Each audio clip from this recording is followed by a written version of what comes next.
So ಅಷ್ಟವಕ್ರಗೀತೆ ನಿಮ್ಮನ್ನ ಕರ್ಕೊಂಡು ಹೋಗಿ ಅರಿವಿನಲ್ಲಿ ನೆಲೆ ನಿಲ್ಲಿಸುತ್ತೆ. It will take you and help you stabilise at the level of awareness.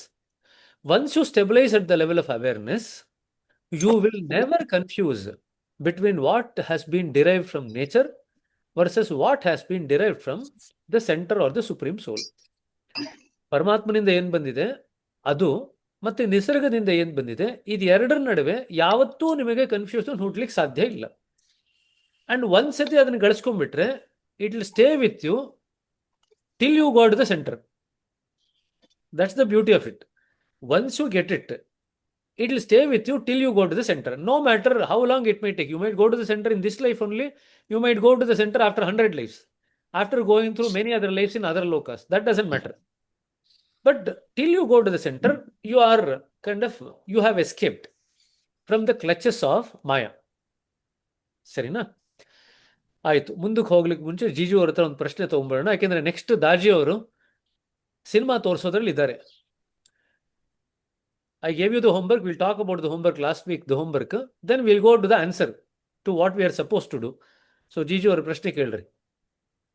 Other, you talked about what came from Brahman is Atma, Prajna and Arivu. And what came from Prakriti is Karana Sharira, Sukshma Sharira and Stula Sharira. Correct. So, Karana Sharira and Atma are the same, right? This question always comes in almost every other talk. See, the trouble is, Atma is used many times in many different contexts to mean many different things. So that clarity you should have. Any Sharira can never be Atma. That is the rule of Upanishad. Any Sharira, any body, so-called, whether it's subtle body, causal body, or the physical body, can never be the Atman. Although, even in Bhagavad Gita, Krishna uses the word Atman for mind also. Atman is used for mind, Atman is used for the sake of self, Atman is used for the sake of psyche, Atman is also used for the sake of body. In fact, if you go through the Sanskrit literature, you will get 16 different meanings of Atman. 16, in which Atman is used in different contexts. So, from the context of what we are discussing today, you can just take that the self is the true self which has come directly from the supreme soul, and the Karana Sharira as the causal body which has come from nature. Okay, so don't get confused. So this confusion is always there because in only our literature, Lalaji has used causal body to mean the Atman. It's only in our literature. And Lalaji, when he said that, he had a particular context in which he said that.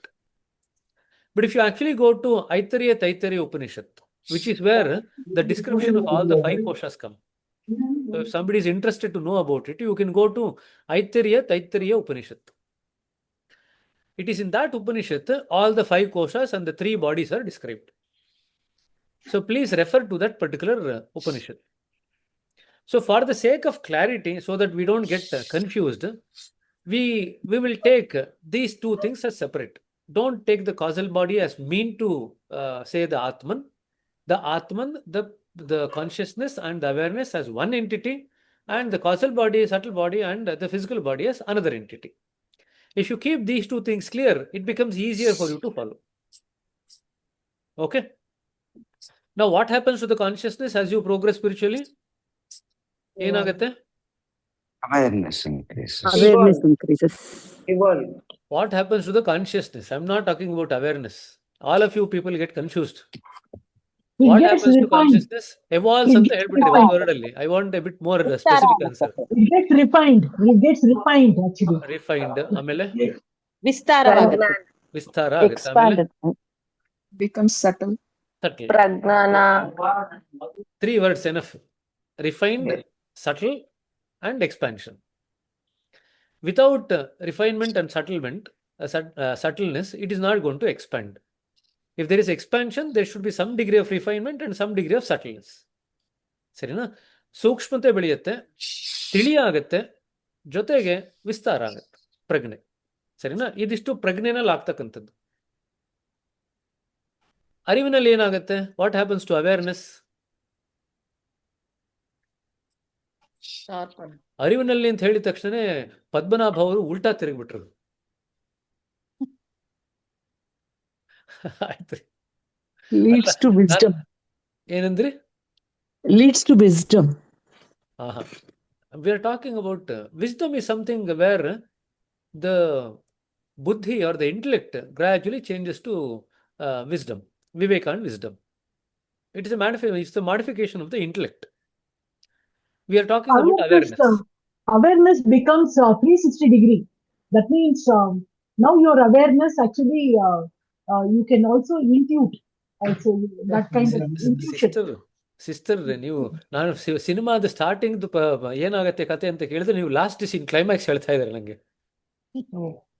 Sharpen. I am telling you about what is going to happen to the awareness at the start and you are telling me about the end of the cinema, the climax. Somebody said that word. Yes, Sarupya. Becomes sharper. Sharper. Sharpness of the awareness. Awareness becomes sharp. ಇದನ್ನ example ಹೇಳಿದ್ದೆ ನಿಮಗೆ. ಒಂದು ಚಾಕು ತಗೊಂಡ್ರೆ ಆ ಚೂಪಾದ ಎಡ್ಜಿದೆಯಲ್ಲ, ಆ ಚೂಪಾದ ಎಡ್ಜು ಅವೇರ್ನೆಸ್. ಚಾಕುದು ಮುಂದಿನ ಭಾಗ ಎಲ್ಲ ಇದೆಯಲ್ಲ, ಆ ಸ್ಟೀಲ್ ಭಾಗ ಇದೆಯಲ್ಲ, ಅದು ಕಾನ್ಶಿಯಸ್ನೆಸ್. ಸರಿನಾ? ಸೊ ಆ ಚೂಪಾದ ಭಾಗ ಇದೆಯಲ್ಲ, ಪೆರಿಫೆರಿ ಯಾವ್ದ್ರಿಂದ ನಾವು ಕಟ್ ಮಾಡ್ತೀವಿ ಚಳಿ ಆಯ್ತಲ್ಲ ಇದ್ದ. ಯಶೋಧ ಅವರೇ ಮ್ಯೂಟ್ ಮಾಡ್ಕೋಬೇಕು ನೀವು. ನೀವೆಲ್ಲ ಮ್ಯೂಟ್ ಮಾಡ್ಲಿಕ್ಕೆ ನನ್ಗೆ ಯಾರು ಕಾಣ್ತಾ ಇಲ್ಲ ಇವತ್ತು. ಸರಿನಾ? ಸೊ ಶಾರ್ಪ್ನೆಸ್ ಆಗುತ್ತೆ. Awareness becomes sharp. ಸರಿನಾ? ಅವೇರ್ನೆಸ್ ಶಾರ್ಪ್ ಆದಾಗ I just give you clue in slightly different context also. Awareness, when it becomes sharp, develops a penetrating ability. It penetrates through different koshas, different set of samskaras.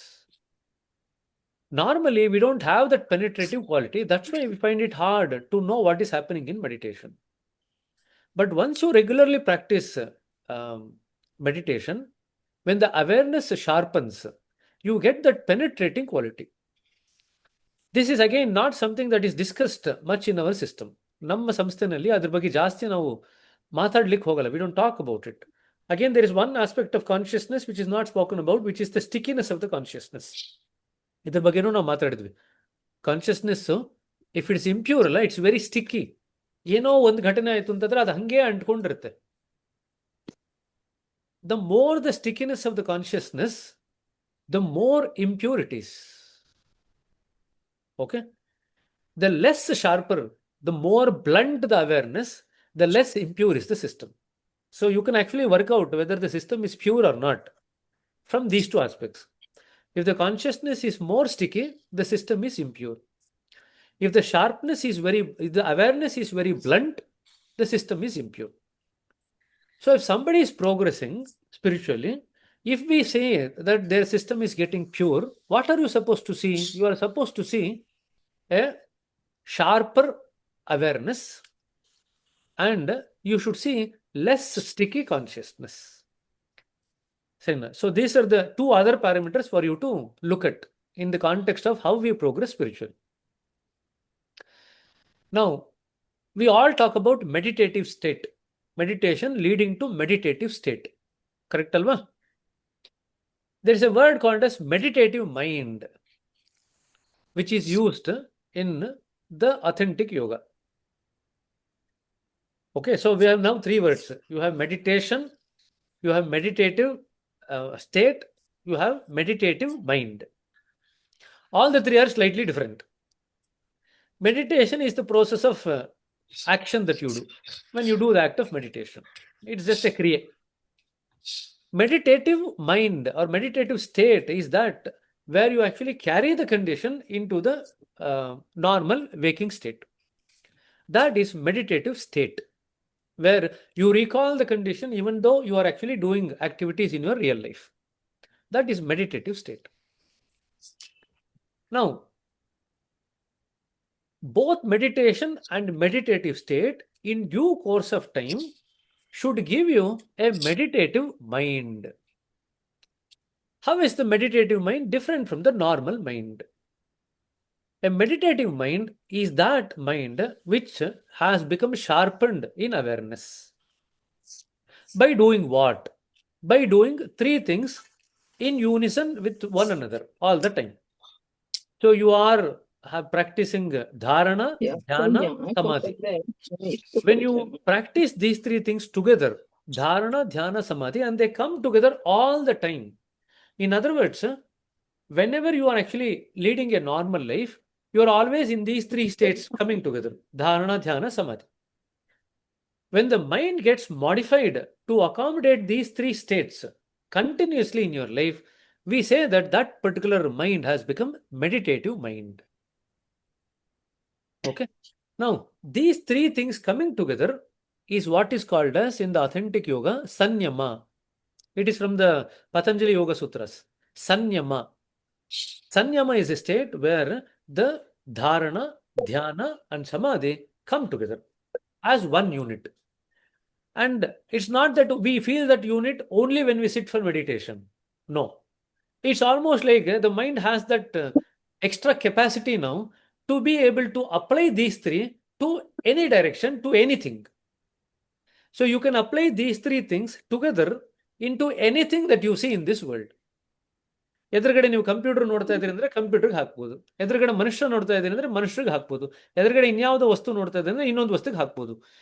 ಧಾರಣ, ಧ್ಯಾನ, ಸಮಾಧಿ, ಈ ಮೂರನ್ನು ಮೈಗೂಡಿಸ್ಕೊಂಡಿರ್ತಕ್ಕಂಥ ಮನಸ್ಸಿಗೆ ನಾವು ಧ್ಯಾನದ ಮನಸ್ಸು ಅಂತ ಕರಿತೀವಿ, meditative mind.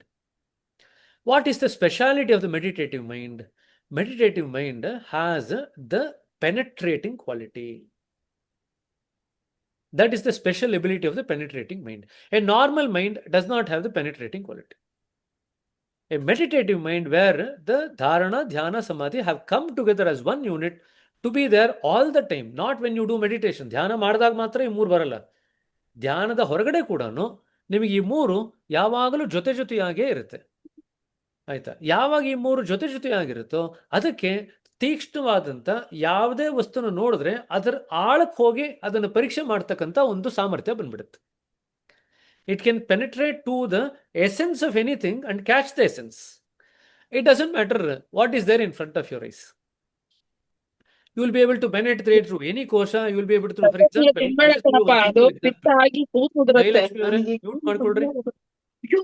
Sorry. I'll just give you one simple example. Sorry. There was one patient who actually came and sat in, I'm talking about a real incident. There was one patient who actually came and sat in front of Babuji, and they were asking Babuji, what is the issue? Babuji just looked at that person, and then he said, there is some problem in the fluid around the spinal cord. See, during Babuji's time, there was no MRI scan, no CT scan, nothing of that kind. So all that he said was, there is a problem around the fluid of the spinal cord. Now the question comes, how did he get to know? Answer is sanyama. When you develop sanyama, you can virtually go into any particular cell and work out what is the problem in that particular cell. You can virtually go into any tissue and work out what is the problem in any tissue. You can virtually go into any part of the body and work out what is the problem in that particular part of the body. That is the penetrating ability of sanyama. When we cover the authentic yoga, we will talk about it. If you apply sanyama to ABCD, what is going to be the result of that ABCD? So I'm just giving you a practical example where Babuji used the sanyama to know what was the problem with a particular person in terms of the health. Okay? This will be very useful for doctors also to develop that ability of sanyama. Okay? It becomes easy to diagnose. You will just go to the core of the issue. Okay? Many of the people who come to you as psychiatrists, many people do not want to discuss their issues openly. But if you have sanyama, you will just ask that right question where they will be forced to open up. ಅವ್ರಿಗೆ ಏನು ಪ್ರಶ್ನೆ ಕೇಳ್ತಾರೆ ಅಂತಂದ್ರೆ ಅವರು ಏನು ಹೇಳಬಾರ್ದು ಅಂತ ಬಂದಿರ್ತಾರೆ, ನೀವು ಕೇಳಿದ ಪ್ರಶ್ನೆಗೆ ಉತ್ತರ ಹೇಳ್ತಾ ಹೇಳ್ತಾ ಹೇಳಲೇಬೇಕಾಗತ್ತೆ ಅವರು. ಆ ರೀತಿಯಾಗಿ ಸಂಯಮ ಬರುತ್ತೆ, ಪೆನೆಟ್ರೇಟಿಂಗ್ ಕ್ವಾಲಿಟಿ ಬರುತ್ತೆ. ಸರಿನಾ? And it's I am just talking about applying it to human body. It can be applied to virtually anything. Okay, if you apply the samyama to time, you will become a trikala jnani. That is the answer. If you apply the Sanyama to time, you will become Trikalik Nani. You will know what has happened in the past for that particular soul. You will know why that soul has come now. You will also know what is due to happen to that particular soul in due course of time. Okay. So there are many things that probably we will get to know when you apply the Sanyama. But how to develop Sanyama? Practice of meditation, where you bring these three units together. That is what you are going to do. Okay. So I'll stop with this. I just wanted to arouse your interest also in the authentic yoga to some extent, so that you people can come and apply Sanyama unto one another and work out what is going on. Don't apply unto me though. You apply it unto one another. Okay. I wanted to arouse some interest. I told you that there are a lot of gems in that authentic yoga. And many of us actually develop many of these things, but we don't actually know about it. And if you apply it, Sanyama, to yourself, to your own psyche, you will get to know your past lives. And if you apply Sanyama to your present life, you will probably get to know what is the future life that you are likely to lead. So it can be applied on the self also, it can be applied on others also. Okay. So with this background, let's go to the Ashtavakra Gita, because Master is going to show you 3 movies today. Okay. ಎಲ್ಲ Hindi cinema ನೋಡ್ತೀರಾ? I hope all of you are seeing Hindi cinema. ನೋಡ್ತಾ ಇದ್ದೀರಲ್ವಾ? I gave you homework last time. What was the homework? ಸಂಸ್ಕಾರಗಳ ಬಗ್ಗೆ. ಸಂಸ್ಕಾರಗಳಾಗಬೇಕಾದ್ರೆ ಎಲ್ಲ ಅನುಭವ ಸಂಸ್ಕಾರ ಆಗಲ್ಲ. First point. Not all experiences causes samskaras. So that should be very clear, and that should actually make us very happy. Because many of the people assume that all experiences lead to samskara. But the fact is that all thoughts do not lead to samskaras. Neither all experiences lead to samskaras. Okay. So that is a big relief for everyone. Now the question comes, what is it that you need to do to an experience in order to convert into a samskara? ಒಂದು ಸಂಸ್ಕಾರ ಆಗಿ ಅದನ್ನು ಪರಿವರ್ತನೆ ಮಾಡ್ಕೋಬೇಕಾದ್ರೆ ಒಂದು ಅನುಭವಕ್ಕೆ ಏನು ಮಾಡಿದ್ರೆ ಅದು ಸಂಸ್ಕಾರ ಆಗುತ್ತೆ? 3 ವಿಚಾರ ಮಾತಾಡಿದ್ವಿ ನಾವು. ಏನು 3 ವಿಚಾರ? ಎನರ್ಜಿ, ಎಮೋಷನ್, ಎನರ್ಜಿ, ಆಮೇಲೆ Ego, so emotions, you and have to memory. add 3 E's. One of the 3 E's. Either you have to add energy or emotion or ego. If you do not add any of these 3, the experience is not going to get converted into samskara. ಸರಿನಾ? ಇದು ಲಾಲಾಜಿಯವರು, ಬಾಬುಜಿಯವರು ಒಂದು ದಿನನಿತ್ಯದಲ್ಲಿ ಎಲ್ಲರೂ ಮಾಡ್ತಕ್ಕಂಥ example. ನಾನು ಕೂರ್ಗಲ್ಲಿ ಕೇಳಿದ್ದೆಲ್ಲ ಅಭ್ಯಾಸಗಳನ್ನ ಕೇಳಿದ್ದೆ.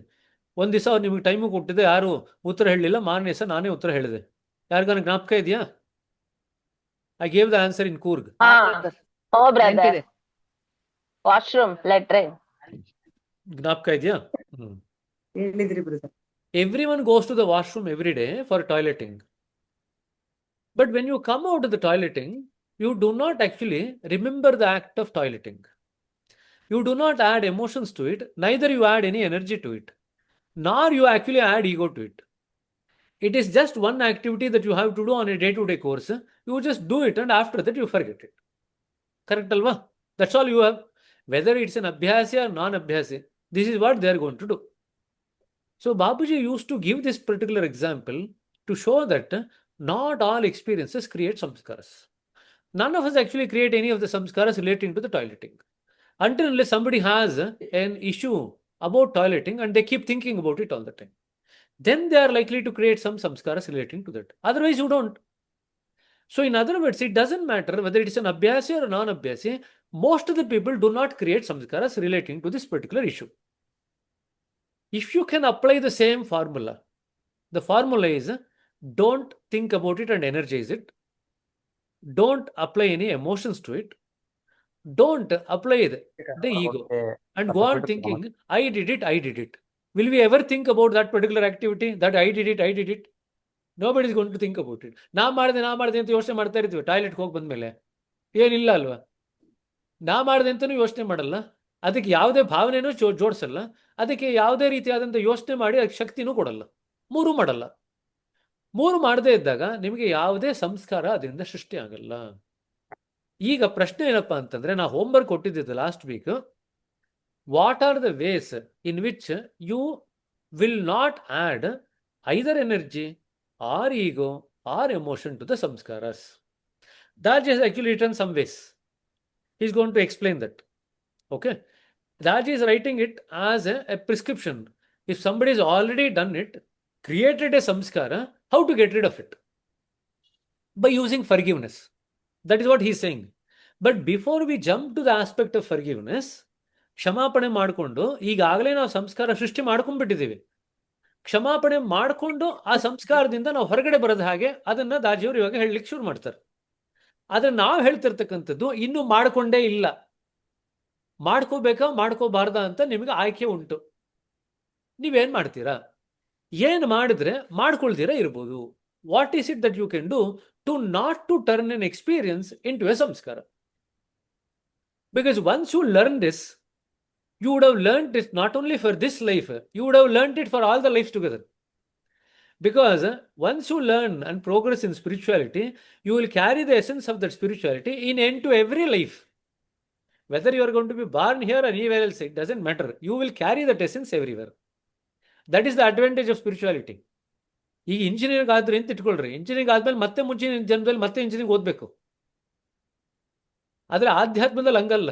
ಒಂದ್ಸತಿ pass ಆಯ್ತು ಅಂತಂದ್ರೆ ಪರ್ಮನೆಂಟ್ಲಿ ಪಾಸ್, ನೀವು ಮತ್ತೇನು ವಾಪಸ್ ಬರಲ್ಲ. ಆಯ್ತಾ? ಮತ್ತೆ ಇನ್ನೊಂದ್ಸತಿ ಓದುವಂತ ಅಗತ್ಯ ಇಲ್ಲ. So that is the importance of spirituality. So ನಾವು you tell me what are all the ways that you have thought about. ಇದನ್ನ ಶಕ್ತಿನೂ ಬಲನೂ ಸೇರಿಸಬಾರ್ದು, ಆಲೋಚನೆ ಮಾಡಿ ಭಾವನೆಗಳನ್ನೂ ಸೇರಿಸಬಾರ್ದು, ಅಹಮ್ಮೂ ಸೇರಿಸಬಾರ್ದು. ಮಾಡದೇ ಇರೋಂಗ್ ಮಾಡ್ಲಿಕ್ಕೆ ಏನು ಮಾಡಬಹುದು? ಒಬ್ಬೊಬ್ಬರು ಹೇಳ್ತಾ ಹೋಗ್ರಿ. ಕೆಲವರೆಲ್ಲ ಉತ್ತರ ಕಳಿಸಿದ್ದಾರೆ, ನನಗೆ ಮೆಸೇಜ್ ಕಳಿಸಿದ್ದಾರೆ. ಒಬ್ಬೊಬ್ಬರಾಗೆ ಒಂದು ನಿಮಿಷ, ಒಬ್ಬೊಬ್ಬರ ಕೈ ಎತ್ರಿ. I will call the name, you can answer. ಕೈ ಎತ್ರಿ. ಕೈ ಎತ್ರಿ ಅಂದಿದ ತಕ್ಷಣ ನೋಡಿ ಗುಂಪಲ್ಲಿ ಗೋವಿಂದ ತರ ಆನ್ಸರ್ ಮಾಡ್ತಾ ಇದ್ರಿ. ಕೈ ಎತ್ರಿ ಅಂದ್ರೆ ಸುಮ್ಮನೆ ಆಗ್ಬಿಟ್ರಿ ಎಲ್ರು. ಹಾ ಹೇಳ್ರಿ ವಿದ್ಯಾ ಅವ್ರೆ. ಎನರ್ಜಿ ಕೊಡದೇ ಇರೋದಕ್ಕೆ brother, we should not give attention ಅಂತ ನಂಗೆ ಅನಿಸ್ತು. ಕರೆಕ್ಟ್. ಅದು ಅಟೆನ್ಷನ್ ಹೆಂಗ್ ಇಸ್ ಮಾಡ್ತೀರಾ? ಅಟೆನ್ಷನ್ ಕೊಡಬಾರ್ದು ಅಂದ್ರೆ ಹೆಂಗ್ ಮಾಡ್ತೀರಾ? ಈಗ ಒಂದು ವಿಚಾರನ ರಿಪೀಟ್ ಮಾಡ್ಲೇ ಇಲ್ಲ ಅಂತಂದ್ರೆ ಅದಕ್ಕೆ ನಾವು ಎನರ್ಜಿ ಕೊಡೋದಿಲ್ಲ ಅಂತ ಕರೆಕ್ಟ್. ಅದು ನನಗೆ ಹೆಂಗ್ ಮಾಡ್ತೀರಾ? ಹ್ಯಾಕ್ ಕಲ್ತ್ಕೊಳ್ತೀರಾ? ಅದನ್ನೇ ಕೇಳ್ತಿರೋದು. ಆ, how do you do it? ಈ ಅಂದ್ರೆ ಹಿಂಗ್ ಮಾಡೋದು ಅಂತ ನನಗೆ ಕ್ಲಾರಿಟಿ ಇಲ್ಲ ಬ್ರದರ್. ಅದನ್ನ ಯೋಚನೆ ಮಾಡದೇ ಇರೋದು, ಅಥವಾ ಅದನ್ನ ಮಾಡಿದ್ದು ಆಯ್ತಪ್ಪ ಇದ್ರ ಕಡೆ. Really I am unable to explain, but I thought as much ಅಷ್ಟೇ. Correct. But the answer is correct. How do you do it ಅಂತಂದ್ರೆ that is what you practise in meditation. In meditation what you practise, you allow the mind not to go behind the thought.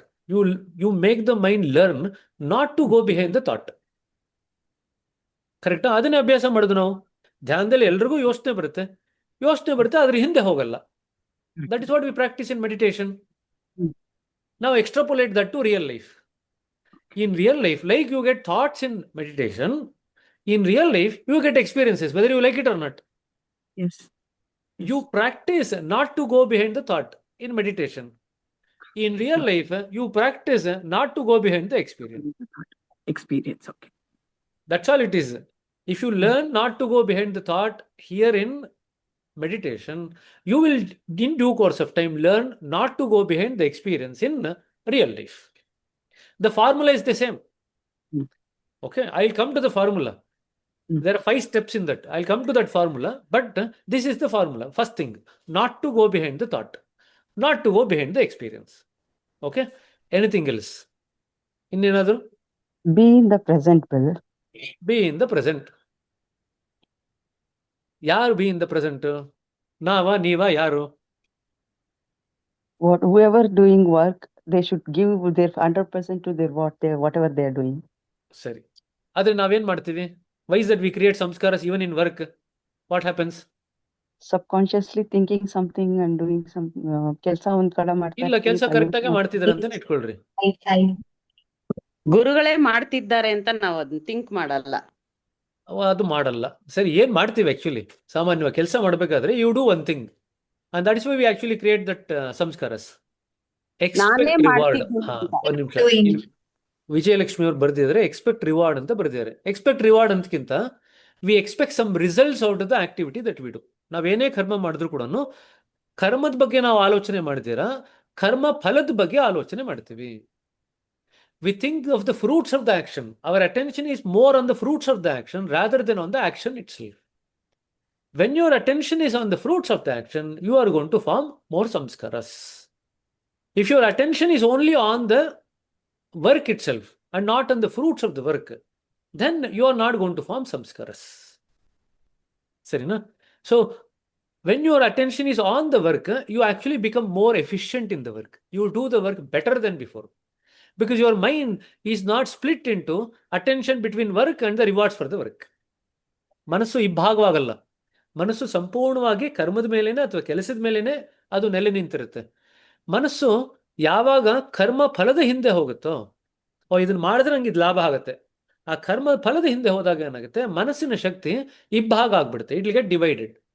ಇಬ್ಬಾಗ ಆದಾಗ ಒಂದು ಭಾಗ ಕೆಲಸಕ್ಕೆ ಹೋಗುತ್ತೆ, ಇನ್ನೊಂದು ಭಾಗ ಇದರಿಂದ ನನಗೆ ಏನು ಲಾಭ ಆಗುತ್ತೆ ಅದ್ರ ಕಡೆ ಯೋಚನೆ ಮಾಡ್ತಾ ಇರುತ್ತೆ. ಅವಾಗ ಏನಾಗುತ್ತೆ, ನಾವು ಕೆಲಸದಲ್ಲಿ ಮಾಡ್ತಕ್ಕಂಥ ದಕ್ಷತೆ ಏನಿದೆ ಅದು ಕೂಡ ಕಡಿಮೆ ಆಗುತ್ತೆ. The efficiency of the work will actually come down. ಇದಕ್ಕೆ ಕೃಷ್ಣ ಭಗವದ್ಗೀತೆನಲ್ಲಿ ಒಂದು ಯೋಗಕ್ಕೆ ಡೆಫಿನಿಷನ್ ಹೇಳ್ತಾನೆ. ಎರಡೇ ಡೆಫಿನಿಷನ್ ಹೇಳ್ತಾನೆ ಕೃಷ್ಣ, 2 ಪದದಲ್ಲಿ. ಯಾವ್ಯಾವ್ದು ವರ್ಡ್ ಹೇಳ್ತಾನೆ ಕೃಷ್ಣ? ನಿಷ್ಕಾಮ ಕರ್ಮ. ನಿಷ್ಕಾಮ ಕರ್ಮ, ಅದನ್ನ ಕೇಳ್ತಾ ಇಲ್ಲ. ಇದು ನಿಷ್ಕಾಮ ಕರ್ಮ ಸರಿ. ಯೋಗ ಡ್ಯಾಶ್ ಡ್ಯಾಶ್ ಡ್ಯಾಶ್ ಅಂತ ಹೇಳ್ತಾನೆ, 3ನೇ. ಯೋಗ ಕೌಶಲಂ. ಯೋಗ ಕರ್ಮಸು ಕೌಶಲ. ಯೋಗ ಕರ್ಮಸು ಕೌಶಲಂ ಅಂದ್ರೆ when you become more efficient and expert in the work that you do, that becomes yoga. But that will come when you don't divide the attention between the work and the fruits of the work. Without that you will not get that karmashu kaushalam. That is one way of defining yoga. Innond way of ಏನು? Brother, what we are doing, I noticed one thing, by my own action, I'm finding that the awareness is slipping and my subconscious is taking over after a little while. That is the practice that is required. Whatever you are saying, no, exactly the same thing Krishna tells Arjuna, this is how you have to do yoga. And then in the end, Arjuna says, whatever you are saying is impractical. It's not possible. He, first sentence itself, he dismisses it, saying that it's not practical. Then Krishna says another answer. He says, with vairagya and abhyas, you will be able to achieve this. With vairagya, disinterest or lack of interest in previously pleasurable activities. That and practice. When you practice these two things, you are likely to achieve success. And he says, you will achieve success. That I guarantee you, provided you practice with vairagya. Vairagya and abhyas. These are the two things that is there to overcome some of these difficulties that we have got. But anyway, it's a very interesting point that you made, that your awareness slips to the subconscious mind. Awareness, as I told you, is separate from the 3 bodies.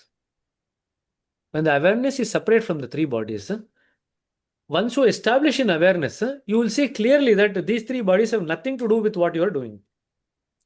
All the work in the 3 bodies are actually being done by nature itself. You are not doing anything. That's the beauty of it. And Krishna says in Bhagavad Gita that a person who is intelligent will see through this, and he will not take the ownership of any of the work that is done in the 3 bodies by nature. But a person who is ignorant thinks that he is doing the job and he catches hold of it and then gets the karma bandhana, or he gets stuck in this cycle of life and death. Because he tends to wrongly, it's almost like saying that we have a plot next to your house. It's not your plot, but you put your flag there and then you say that this is my plot. Actually, it's not your plot, but you put a flag there and then it's my plot. And when you put the your flag there and you actually start claiming that it's my plot, in due course of time, you will become answerable to whatever happens in that particular plot. Now, first of all, it never belonged to you.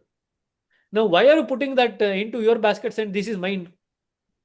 This is exactly what we are doing when we attach the ego to the experience and say this is my experience. Experience is something that is given by nature to help you grow out of nature. So please remember this. Why is that we get experience at all? Experience is given by nature to help us grow out of nature. ನಮ್ಗೆ ಅನುಭವ ಯಾರು ಕೊಡ್ತಾರೆ ಅಂತಂದ್ರೆ ನಿಸರ್ಗನೇ ನಮ್ಗೆ ಅನುಭವ ಕೊಡುತ್ತೆ. ಯಾಕೆ ಕೊಡುತ್ತೆ ಅಂತಂದ್ರೆ ಅನುಭವ ದಾಟಿ ಅನುಭವಾತೀತ ಸ್ಥಿತಿಗೆ ಹೋಗ್ಬೇಕು. You have to cross the experience and go to a experienceless state. That is why the nature gives you experience. Now the question comes, till when the nature gives you experience? ಎಲ್ಲಿವರೆಗೂ ನಿಮಗೆ ನಿಸರ್ಗ ಅನುಭವ ಕೊಡ್ತಾನೆ ಇರುತ್ತೆ? What's the answer to it? ನಾವು ಕಲಿಯೋ ತನಕ. ಏನು ಕಲಿಬೇಕು? ಅದೇ ನೇಚರ್ ಇಂದ ಹೊರಗೆ ಹೋಗೋದನ್ನ ಕಲಿಯೋ ತನಕ ನಾವು ವಾಪಸ್ Exactly. ಬರ್ತಾನೇ ಇರ್ಬೇಕಾಗ. Until unless you reach a stage where you go beyond experience to a experience-less state, ಅನುಭವಾತೀತ ಸ್ಥಿತಿಗೆ ಹೋಗೋವರೆಗೂ ಕೂಡ ನಿಸರ್ಗ ನಿಮಗೆ ಅನುಭವ ಕೊಡ್ತಾನೆ ಇರುತ್ತೆ. ಅನುಭವಾತೀತ ಸ್ಥಿತಿಗೆ ಹೋಗಬೇಕು. ನಮ್ಮಲ್ಲಿ ಎಷ್ಟೋ ಜನಕ್ಕೆ ಇದೊಂದು ನಂಬಿಕೆ ಇದೆ. ಏನಪ್ಪ ನಂಬಿಕೆ ಅಂತಂದ್ರೆ, ನಿಜ ಜೀವನದಲ್ಲಿ ಎಚ್ಚರಿಕೆ ಅವಸ್ಥೆಯಲ್ಲಿ ಆಗ್ತಕ್ಕಂಥ ಅನುಭವಗಳು ಸಂಸ್ಕಾರಗಳು ಮಾಡುತ್ತೆ, ಆದರೆ ಧ್ಯಾನದಲ್ಲಿ ಆಗ್ತಕ್ಕಂಥ ಅನುಭವಗಳು ಸಂಸ್ಕಾರಗಳು ಮಾಡಲ್ಲ ಅಂತ ಕೆಲವಷ್ಟೊಂದು ಜನ ಅನ್ಕೊಂಡಿದ್ದಾರೆ. Many people think that the experience that they undergo during their normal waking life, that causes samskaras, but the experiences that they undergo during their meditation or the spiritual experiences that they undergo, that do not cause samskaras. The answer is wrong. Your spiritual experiences also, if handled incorrectly, will actually lead to samskaras. If you get material experiences and you handle it incorrectly, you get material samskaras. If you get spiritual experiences, you handle incorrectly, you get spiritual samskaras. There is virtually no difference between the two. The only difference is spiritual samskaras are said to be a bit more lighter than the material samskaras. That's the only difference. Otherwise, both are equally binding. ಆಧ್ಯಾತ್ಮದಲ್ಲಿ ನಮಗೇನು ಅನುಭವಗಳಾಗತ್ತೆ ಅದನ್ನು ಸರಿಯಾಗಿ ನಿಭಾಯಿಸಲಿಲ್ಲ ಅಂತಂದ್ರೆ ಆಧ್ಯಾತ್ಮದ ಅನುಭವಗಳು ಆಧ್ಯಾತ್ಮಿಕ ಸಂಸ್ಕಾರಗಳಾಗಿ ಮಾರ್ಪಾಡಾಗತ್ತೆ. ನಿಜ ಜೀವನದಲ್ಲಿ ನಾವು ಲೌಕಿಕ ಜೀವನ ಮಾಡಬೇಕಾದ್ರೆ ಅನುಭವಗಳು ಸರಿಯಾಗಿ ನಾವು ಹ್ಯಾಂಡಲ್ ಮಾಡಲಿಲ್ಲ, ನಿಭಾಯಿಸಲಿಲ್ಲ ಅಂತಂದ್ರೆ ಅದು ಕೂಡ ಲೌಕಿಕ ಸಂಸ್ಕಾರಗಳಾಗಿ ಮಾರ್ಪಾಡಾಗತ್ತೆ. ಎರಡೂ ಸಂಸ್ಕಾರಗಳೇ. ಒಂದು ಚೆನ್ನಾಗಿದೆ ನಾ ಹಿಡ್ಕೊಂಡಿರ್ತೀನಿ, ಇನ್ನೊಂದು ಚೆನ್ನಾಗಿಲ್ಲ ನಾ ಹಿಡ್ಕೊಳ್ಳಿಲ್ಲ ಅಂತಿಲ್ಲ. ನಿಜ ಜೀವನದಲ್ಲಿ ಮೆಟೀರಿಯಲ್ ಸಂಸ್ಕಾರ ಇದೆಯಲ್ಲ, ಅದು ಕಬ್ಬಿಣದ ಬೇಡಿ ಅಂತ ಇಟ್ಕೊಳ್ರಿ, ಸರಿನಾ? ಆಧ್ಯಾತ್ಮಿಕ ಸಂಸ್ಕಾರನ ಚಿನ್ನದ ಬೇಡಿ ಅಂತ ಇಟ್ಕೊಳ್ರಿ. ಚಿನ್ನದ ಬೇಡಿ ಆದರೂ ನಿಮ್ಮನ್ನ ಕಟ್ಟಾಕತ್ತೆ, ಕಬ್ಬಿಣದ ಬೇಡಿ ಆದರೂ ನಿಮ್ಮನ್ನ ಕಟ್ಟಾಕತ್ತೆ. ಎರಡು ಒಂದೇ ಕೆಲಸ ಮಾಡೋದು, ಎರಡನ್ನು ಬಿಡ್ಲಿಕ್ಕೆ ರೆಡಿ ಇರಬೇಕು, ಸರಿನಾ? ಸೊ ಯಾರು ಅದನ್ನು ಬಿಡ್ಲಿಕ್ಕೆ ರೆಡಿ ಇಲ್ವೋ, ಬಟ್ ಫಾರ್ಮುಲಾ ಅಷ್ಟೇನೆ. ಆಧ್ಯಾತ್ಮಿಕ ಅನುಭವಗಳಿಗೆ ನೀವು ಅದ್ರ ಬಗ್ಗೆನೇ ಯೋಚನೆ ಮಾಡ್ತಾ ಇರೋದು, ಅದಕ್ಕೆ ನೀವು ಭಾವನೆಗಳನ್ನ ಸೇರಿಸೋದು ಆಧ್ಯಾತ್ಮಿಕ ಅನುಭವಕ್ಕೆ, ಅದಕ್ಕೆ ನಿಮ್ಮ ಅಹಂನ ಸೇರಿಸೋದು, ನನಗೆ ಹಂಗಾಗಿತ್ತು ನನಗೆ ಹಿಂಗಾಗಿತ್ತು ಅಂತ ಸೇರಿಸಿ ಅದನ್ನೇ ಪದೇ ಪದೇ ಯೋಚನೆ ಮಾಡ್ತಾ ಹೋಗೋದು. ಈ ಮೂರನ್ನು ಮಾಡ್ತು ಅಂತಂದ್ರೆ ಆಧ್ಯಾತ್ಮಿಕ ಅನುಭವ ಕೂಡ ಆಧ್ಯಾತ್ಮಿಕ ಸಂಸ್ಕಾರ ಆಗಿ ಮಾರ್ಪಾಡಾಗತ್ತೆ. A spiritual experience can also get converted into a spiritual samskara and it's equally binding. It is not going to liberate you, ಸರಿನಾ? ಇಷ್ಟನ್ನ ಜ್ಞಾಪಕ ಇಟ್ಕೊಳ್ರಿ. ಸರಿ, ಇನ್ಯಾರು ಉತ್ತರ ಹೇಳ್ತೀರಾ? ಹೇಗೆ ಬಿಡಿಸ್ಕೊಳ್ಳೋದು ಅಂತ ಯೋಚನೆ ಮಾಡಬಾರ್ದು, ಯೋಚನೆ ಹಿಂದೆ ಹೋಗಬಾರ್ದು, ಅನುಭವದ ಹಿಂದೆ ಹೋಗಬಾರ್ದು. ಆಮೇಲೆ ಯಾವ ಅನುಭವ ಕೂಡ ನಂದು ಅಂತ ಕ್ಲೇಮ್ ಮಾಡಬಾರ್ದು. You should not own any experience for that matter. Suppose you have done the mistake ಅಂತಾನೆ ಇಟ್ಕೊಳ್ರಿ. Suppose you have committed some blunder, ಏನೋ ಆಯ್ತಪ್ಪ, okay, you acknowledge that something happened through you. I'm using the word something happened through you, and then don't take the ownership. You resolve not to allow it to happen again. You don't take ownership. If you take ownership, you are going to get stuck. Most of the people do this particular mistake. Ayo, I did this mistake ಅಂತ ಹೇಳಿ mistake ಆಗಿದ್ದು ಒಂದ್ಸತಿ 6 ತಿಂಗಳು 1 ವರ್ಷ ಕೊರಗ್ತಾ ಇರ್ತಾರೆ. This is a trouble. So one of the things that we have to learn in spirituality is that we are all mediums through which nature is working. This is something fundamental that you have to put in your mind. ನಾವೆಲ್ಲರೂ ಕೂಡ, ಎಲ್ಲ ಜೀವಿಗಳು, ಬರೀ ಮನುಷ್ಯರು ಮಾತ್ರ ಅಲ್ಲ, ಎಲ್ಲ ಜೀವಿಗಳು ಕೂಡ ನಿಸರ್ಗ ತನ್ನ ಕೆಲಸ ಮಾಡಲಿಕ್ಕೆ ನಾವಿರ್ತಕ್ಕಂಥ ಮಾಧ್ಯಮ ಅಷ್ಟೇ. All living beings are nothing but medium for the nature to do its work. Okay. Now, when we establish ourselves in that particular state, we do not claim the ownership of the experience. When you do not claim the ownership of this experience, you are not going to form samskaras. Very, very important. ನಾವು ಏನು ಅನುಭವ ಆಗುತ್ತೆ ಅದರ ಒಂದು ಯಜಮಾನತ್ವ ನಾವು ತಗೋಬಾರ್ದು. ನಾವೇನು ಮಾಡ್ತೀವಿ, ಏನೇ ಅನುಭವ ಆದರೂ ಕೂಡ ನಾನೇ ಮಾಡಿದೆ ಅಂತ ಹೇಳಿ ಅದರ ಯಜಮಾನತ್ವ ತಗೊಳ್ತೀವಿ, ಓನರ್ಶಿಪ್ ತಗೊಳ್ತೀವಿ. ಓನರ್ಶಿಪ್ ತಗೊಂಡ್ಬಿಡ್ತು ಅಂತಂದರೆ whether you like it or not, you are gone to be bound by the results of that work. ಆ ಅನುಭವಕ್ಕೆ ಏನು ನಿಮಗೆ ಪ್ರತಿಫಲ ಬರಬೇಕು ಅದು ನಿಮ್ಮನ್ನೇ ಹುಡ್ಕೊಂಡ್ ಬರುತ್ತೆ. ಪೋಸ್ಟ್ ಆಫೀಸಲ್ಲಿ ಆದರೂ ರಾಂಗ್ ಅಡ್ರೆಸ್ಗೆ ಹೋಗ್ಲಿಕ್ಕೆ ಸಾಧ್ಯ ಉಂಟು, ನೇಚರಲ್ಲಿ ರಾಂಗ್ ಅಡ್ರೆಸ್ಗೆ ಹೋಗಲ್ಲ, ಜ್ಞಾಪಕ ಇಟ್ಕೊಳ್ರಿ, ಸರಿನಾ? ಪೋಸ್ಟ್ ಆಫೀಸಲ್ಲಿ ಎಷ್ಟೋ ಸತಿ ರಾಂಗ್ ಅಡ್ರೆಸ್ಸು. ಮೊನ್ನೆ ತಾನು ಒಂದು ನಾನು ನಿಮ್ಗೆ ಹೇಳ್ತೀನಲ್ಲ, ಮಗಳದು ಯಾವುದೋ ಇದು ದೂರದರ್ಶನಿಂದ ಗ್ರೇಡ್ ಬಿ ಆರ್ಟಿಸ್ಟ್ ಅಂತ ಸೆಲೆಕ್ಟ್ ಆಗಿದ್ದಾಳೆ ಅಂತ 3 ತಿಂಗಳಾದ್ಮೇಲೆ ಬಂತದ್ದು. ಪೋಸ್ಟ್ ಎಲ್ಲೋ ಕಳೆದೋಗಿತ್ತು, ಆಮೇಲೆ ಹುಡ್ಕೊಂಡು ತಗೊಂಬಂದು ಕೊಟ್ಟರು 3 ತಿಂಗಳಾದ್ಮೇಲೆ. ಅಂದರೆ ರಾಂಗ್ ಅಡ್ರೆಸ್ಗೆ ಹೋಗ್ಲಿಕ್ಕೆ ಸಾಧ್ಯ ಉಂಟು ಪೋಸ್ಟ್, ಆದರೆ ನಿಸರ್ಗದಲ್ಲಿ ಯಾವುದು ರಾಂಗ್ ಅಡ್ರೆಸ್ಗೆ ಹೋಗಲ್ಲ. ಇನ್ನೊಂದು ಗುಟ್ಟು ಹೇಳ್ಬಿಡ್ತೀನಿ, 1944 ವಿಸ್ಪರ್ಸ್ ಯಾರಾದ್ರೂ ಕೇಳ್ತಾ ಇದ್ರೆ ಅದರಲ್ಲಿ ಲಾಲಾಜಿ ಅವರು ಹೇಳ್ತಾರೆ, nature does not maintain a record of your samskaras. Please underline this line. Nature does not maintain a record of your samskaras. If it does not maintain a record of your samskaras, it will definitely not maintain a record of your experiences. ನಿಸರ್ಗ ನಮಗೆ ಸಿನಿಮಾದಲ್ಲೆಲ್ಲ ತೋರಿಸ್ತಾರಲ್ಲ, ಏನು ತೋರಿಸ್ತಾರೆ ಸಿನಿಮಾದಲ್ಲಿ? ಯಾವ record maintain ಮಾಡ್ತಾರೆ ಅಂತ ತೋರಿಸ್ತಾರೆ? ಯಮಧರ್ಮರಾಯನ ಆಸ್ಥಾನ. ಎಲ್ರಿಗೂ ಗೊತ್ತಿದೆ ಅಲ್ವಾ? ಯಮನ ಹೆಸರು ಕೇಳಿದಾರೋ ಅಲ್ಲಿ, ಚಿತ್ರಗುಪ್ತನ ಹೆಸರು ಅಂತೂ ಕೇಳಿರ್ತಾರೆ, ಹೌದೋ ಇಲ್ಲ? ಚಿತ್ರಗುಪ್ತನ ಹತ್ರ ಒಂದು ಬುಕ್ ಇರುತ್ತೆ, ಆ ಬುಕ್ಕಲ್ಲಿ ನಿಮ್ಮ ಹೆಸರು ಇರುತ್ತೆ, ಇಂಥ ದಿವಸ ಹುಟ್ಟಿದ್ರಿ ಅಂತಿರುತ್ತೆ, ಇಂಥ ದಿವಸ ಪ್ರಾಣ ಬಿಟ್ರು ಅಂತಿರುತ್ತೆ, ಇದೆಲ್ಲ ಮಾಡಿದ್ರು ಅಂತಿರುತ್ತೆ, ಇದೆಲ್ಲ ಕೇಳಿದ್ರಲ್ವಾ? ಆದರೆ ಲಾಲಾಜಿಯವರು ಏನು ಬರೀತಾರೆ ಅಂತಂದ್ರೆ, ಚಿತ್ರಗುಪ್ತ ಅನ್ನೋನೇ ಇಲ್ಲ. Nobody maintains your record. Then the question comes, who is maintaining our record? ಯಾರು ನಮ್ಮ ರೆಕಾರ್ಡ್ನ ಮೇಂಟೈನ್ ಮಾಡ್ತಾ ಇದ್ದಾರೆ ಅಂತ ಹೇಳಿದ್ರೆ ನಾವೇ ಮೇಂಟೈನ್ ಮಾಡ್ತಾ ಇದ್ದೀವಿ, ಬೇರೆ ಯಾರೂ ಮೇಂಟೈನ್ ಮಾಡ್ತಾ ಇಲ್ಲ. Nobody is maintaining our record. We are maintaining our record in the subconscious mind. By doing what? By taking the ownership of the experience and converting into samskara. ಎಲ್ಲ ಸಿಟ್ಟಿಂಗ್ಸ್ ತಗೊಳ್ತಿರಲ್ವಾ? ಸಿಟ್ಟಿಂಗ್ಸ್ ತಗೊಂಡಾಗ ನಿಮಗೆ ಎಷ್ಟು ಸಂಸ್ಕಾರಗಳು ಖಾಲಿ ಆಗತ್ತೆ ಅಂತಂದ್ರೆ, ಎಷ್ಟು ಸಂಸ್ಕಾರ ಬಿಟ್ಟು ಹೋಗ್ಲಿ ಅಂತ ಅನ್ಕೊಂಡು ನೀವು ಕೂತ್ಕೊಳ್ತಿರೋ ಅಷ್ಟೇ ಖಾಲಿ ಆಗತ್ತೆ. When you take a sitting, to the extent that you allow the samskaras to be cleaned off by detaching the ego from it, to that extent you become purer. If you do not allow, okay, ಈ ಸಂಸ್ಕಾರ ನಾ ಇಟ್ಕೊಂಡೇ ಇರ್ತೀನಿ, ನಾ ಜೀವನ ಪರ್ಯಂತ ಬಿಡಲ್ಲ ಅಂತಂದ್ರೆ, ಗುರುಗಳೇ ಸಿಟ್ಟಿಂಗ್ ಕೊಟ್ರು, ಭಗವಂತನೇ ಬಂದು ಸಿಟ್ಟಿಂಗ್ ಕೊಟ್ಟರು ಕೂಡ ಅದನ್ನು ಬಿಡಿಸ್ಲಿಕ್ಕೆ ಆಗಲ್ಲ.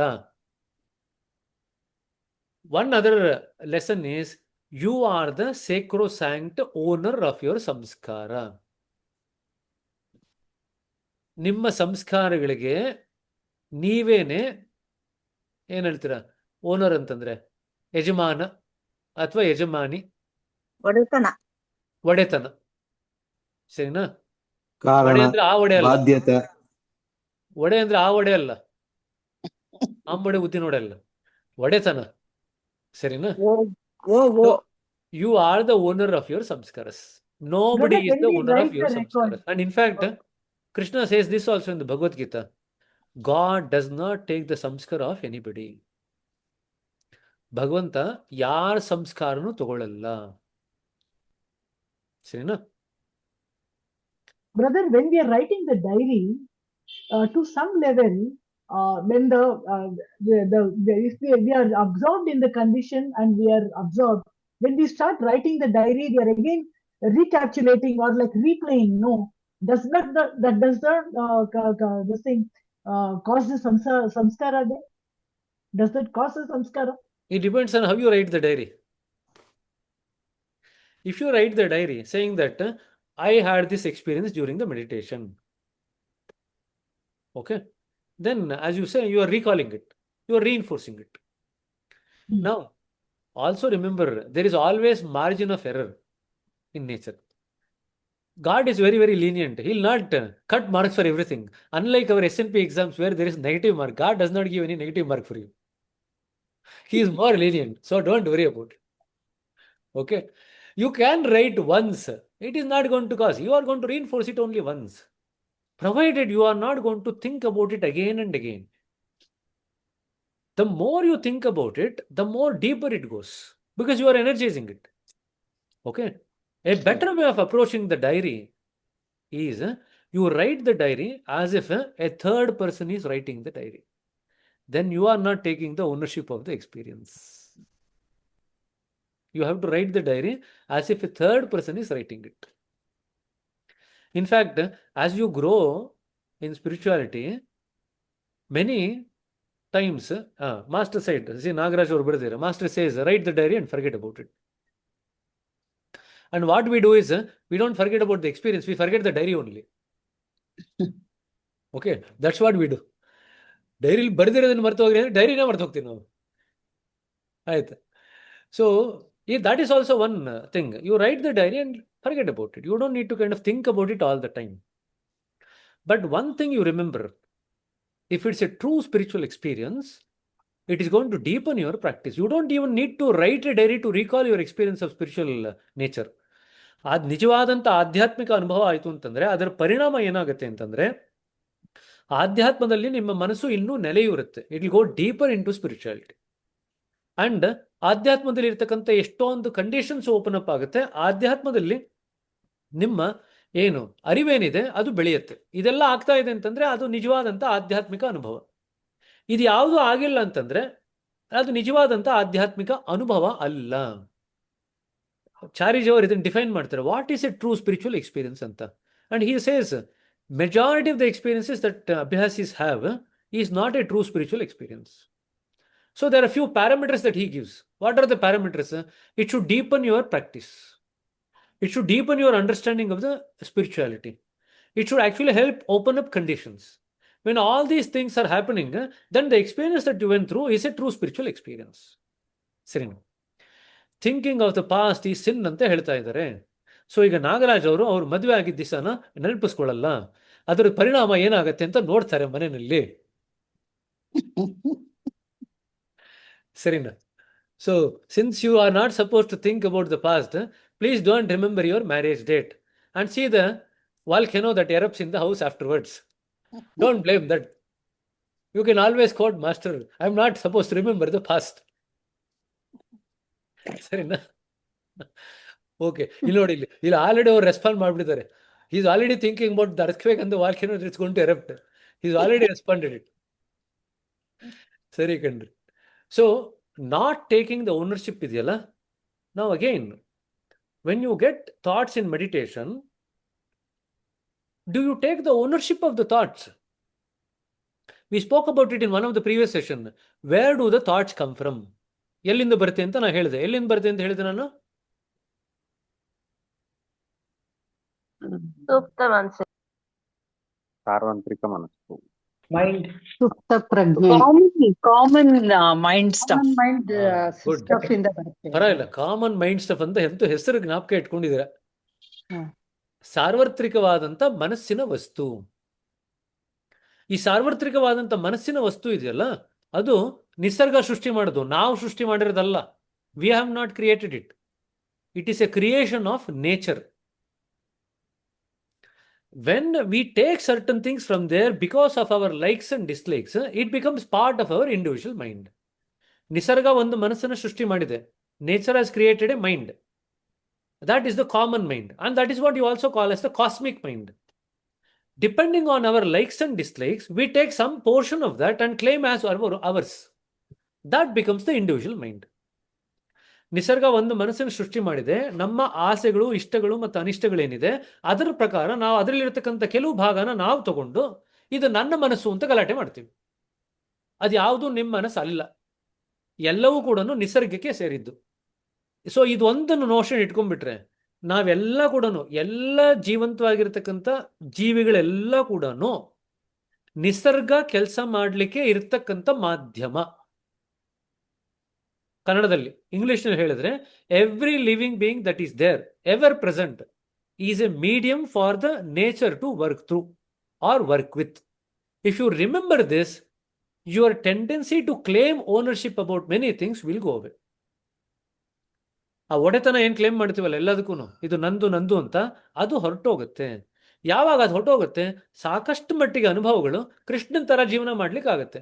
ನಮ್ಮ ಜೀವನಕ್ಕೂ ಕೃಷ್ಣನ ಜೀವನಕ್ಕೂ ವ್ಯತ್ಯಾಸ ಏನಪ್ಪ ಅಂತಂದ್ರೆ, ಕೃಷ್ಣ ಇಡೀ ಜೀವನದಲ್ಲಿ ಒಡೆತನ ಯಾವುದಕ್ಕೂ ತಗೊಳ್ಳಿಲ್ಲ. ಅವನು ಏನೇ ಕೆಲಸ ಮಾಡಿದ್ರು ಕೂಡ ನಿಸರ್ಗದ ಕೆಲಸಕ್ಕೋಸ್ಕರ ಬಂದಿದ್ದೀನಿ, ಅದು ಮಾಡ್ತಾ ಇದೆ ಅಂತ ಹೇಳ್ತಾನೆ. ತಾನು ಕೆಲಸ ಮಾಡ್ತೀನಿ ಅಂತ ಏನು ಹೇಳಕ್ಕೆ ಹೋಗಲ್ಲ. ನಿಸರ್ಗದ ಜೀವನಕ್ಕೆ ಇದಕ್ಕೋಸ್ಕರ ಕೆಲಸಕ್ಕೋಸ್ಕರ ಬಂದಿದ್ದೀನಿ, ನಿಸರ್ಗ ಕೆಲಸ ಮಾಡ್ತಾ ಇದೆ.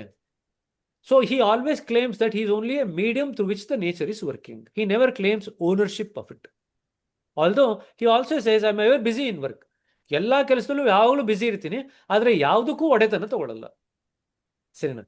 ಅದು ನಮಗೆ ಬಂದ್ಬಿಡ್ತು ಅಂತಂದ್ರೆ, substantial part the conversion of the experiences into samskaras will not occur.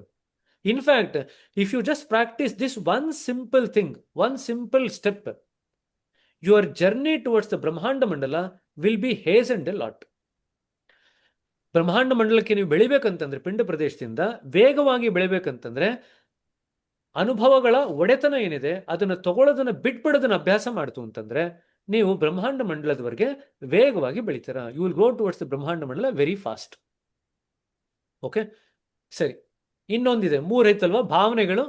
Energy ಹೇಳಿದ್ರಿ, ಇವಾಗ ಒಡೆತನ ಹೇಳಿದ್ರಿ, ಈಗೋ ಹೇಳಿದ್ರಿ, 3ನೇದು ಭಾವನೆ ಅಂತ ಹೇಳಿದ್ರಿ. ಭಾವನೆಗಳ ಬಗ್ಗೆ ಏನು ಹೇಳ್ತೀರಾ, ಏನ್ ಮಾಡ್ಬೋದು ಅಂತ? ಆಲೋಚನೆಗಳಿಗೆ ಭಾವನೆಗಳನ್ನ ಒತ್ತು ಕೊಡದೇ ಇದ್ರೆ, ಅಥವಾ ಅದಕ್ಕೆ ವೆಯ್ಟೇಜ್ ಕೊಡದೇ ಇದ್ರೆ, ಅಟ್ಯಾಚ್ ಮಾಡದೇ ಇದ್ರೆ, ಇದೊಂದು ಥಾಟ್ ಅಥವಾ ಒಂದು ಆಕ್ಷನ್ ಅಂತಾದ್ರೆ ಅದಕ್ಕೆ ಸಂಸ್ಕಾರ ಅಟ್ಲೀಸ್ಟ್ ಅಟ್ಯಾಚ್ ಆಗಲ್ಲ ಅಂತ ಅನ್ಸುತ್ತೆ. ಸಾಮಾನ್ಯವಾಗಿ ನಾವು ಏನೇ ಕೆಲಸ ಮಾಡಿದ್ರು ಕೂಡ ಅದಕ್ಕೆ ನಮಗೆ ಬೇಕೋ ಬೇಡವೋ ಭಾವನೆಗಳನ್ನ ಸೇರಿಸ್ಬಿಡ್ತೀವಿ. ಇದು ಚೆನ್ನಾಗಾಯ್ತು, ಇದು ಚೆನ್ನಾಗಿಲ್ಲ, ಇದು ನನಗೆ ಖುಷಿ ಕೊಡ್ತು, ಇದು ನನಗೆ ದುಃಖ ಕೊಡ್ತು, ಇದು ನನಗೆ ಬೇಜಾರು ಮಾಡ್ತು, ಇದು ನನಗೆ ನಾಚಿಕೆ ಮಾಡ್ತು, ಇದು ನನಗೆ ಲಜ್ಜೆ ತಂತು, ಇದು ನನಗೆ ಕೋಪ ಬರಿಸ್ತು, ಇದರಿಂದ ನಾನು ಸಿಡಿಮಿಡಿಗೊಂಡೆ, ಇದೆಲ್ಲ ಸೇರಿಸ್ತೀವಲ್ವಾ? ಇದೆಲ್ಲ ಕೂಡ ಭಾವನೆಗಳು.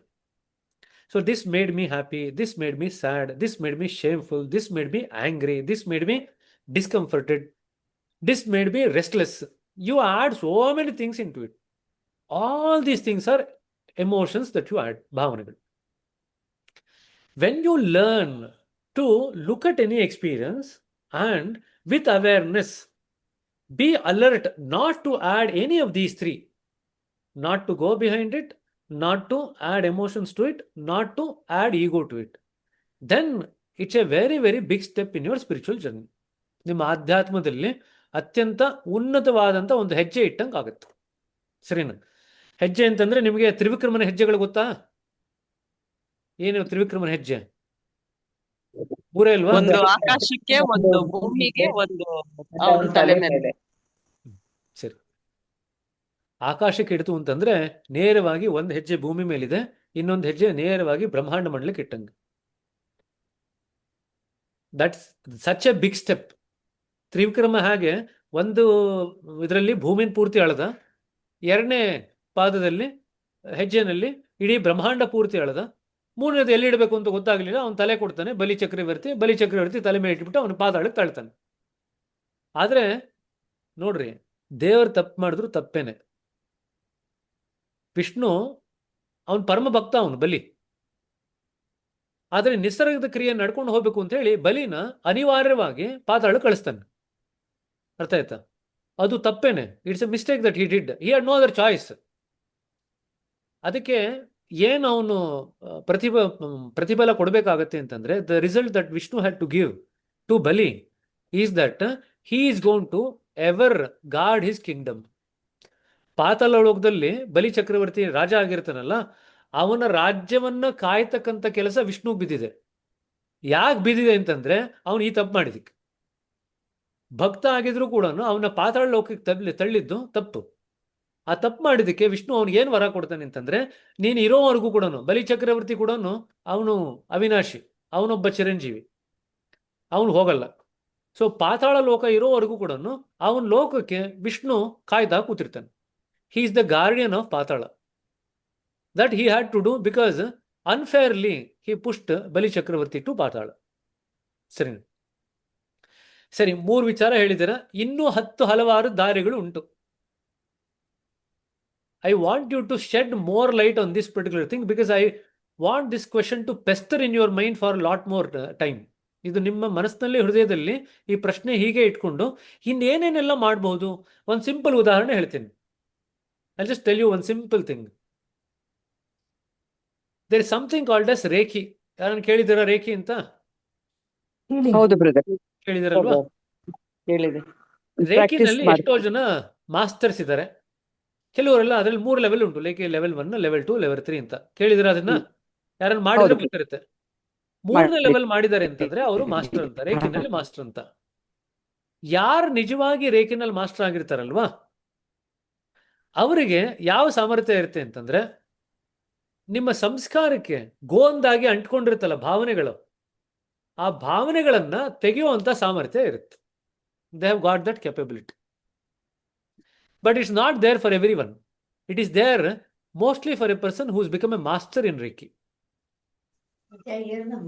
ಸರಿನಾ? ಇದು ಜ್ಞಾಪಕ ಇಟ್ಕೊಳ್ರಿ. ಇದು ಯಾಕೆ ನಾ ಹೇಳ್ತಾ ಇದ್ದೀನಿ ಅಂತಂದ್ರೆ, ನಾವು ಸಾಮಾನ್ಯವಾಗಿ ನಮ್ಮ ಅಭ್ಯಾಸಗಳೇನಿದೆಯಲ್ಲ, ಬರೀ ನಮ್ಮ ಅಭ್ಯಾಸದ ದೃಷ್ಟಿಕೋನದಲ್ಲೇ ನಾವು ಯೋಚನೆ ಮಾಡ್ತೀವಿ ಆಲೋಚನೆ ಮಾಡಿದಾಗ. ಆದರೆ there are many methods which can be used to detach ourselves from these samskaras with these 3 things. ನಮ್ಮಲ್ಲೇ ಇನ್ನೊಂದು ಏನ್ ಮಾಡ್ತೀರಪ್ಪ ಸಾಮಾನ್ಯವಾಗಿ? ಗುರುಗಳೇ ಎಲ್ಲ ಕಡಿಮೆ ಮಾಡ್ಕೋಬೇಕಂದ್ರೆ ಏನ್ ಮಾಡ್ತೀರಾ? ಎಲ್ಲ ಮಾಡ್ತಾ ಇದ್ದಾರೆ, ಗುರುಗಳೇ ಎಲ್ಲವನ್ನ ಮಾಡ್ತಿದ್ದಾರೆ, ಇದ್ಯಾವುದು ನಂದಲ್ಲ. ಕರೆಕ್ಟ್. ಅದು ಮುಂದಕ್ಕೆ ಹಿಂದಕ್ಕಾಗಿರೋದಕ್ಕೆ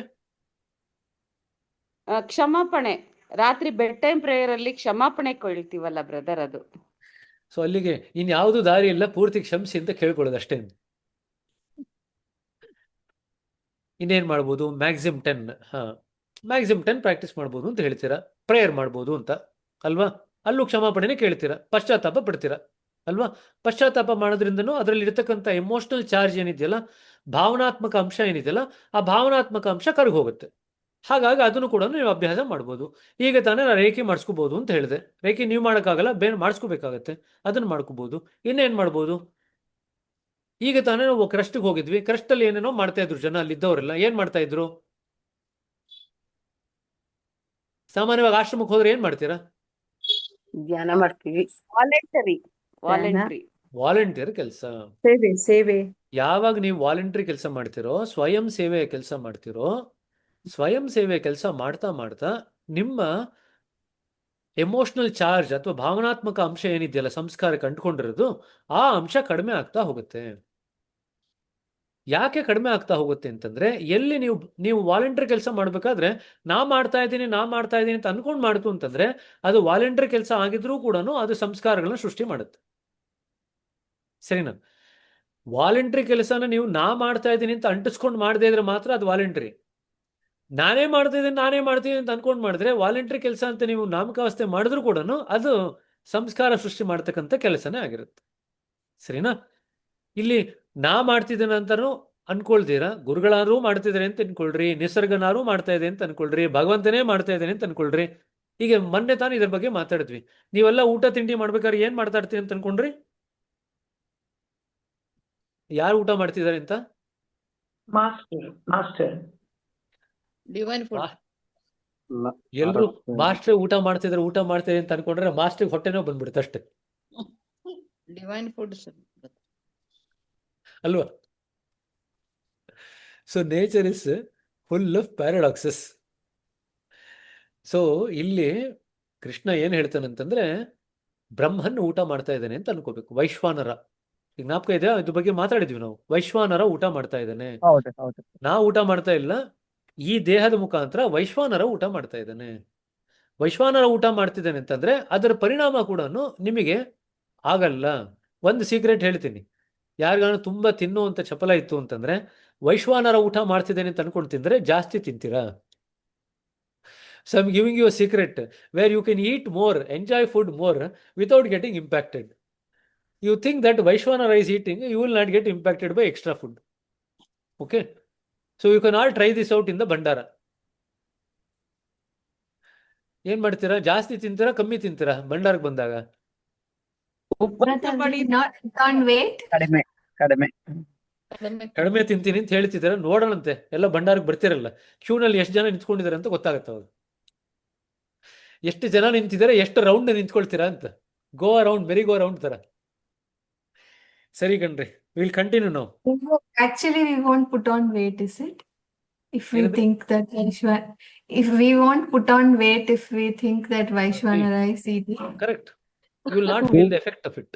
You will Live not feel the effect of it. Live to eat.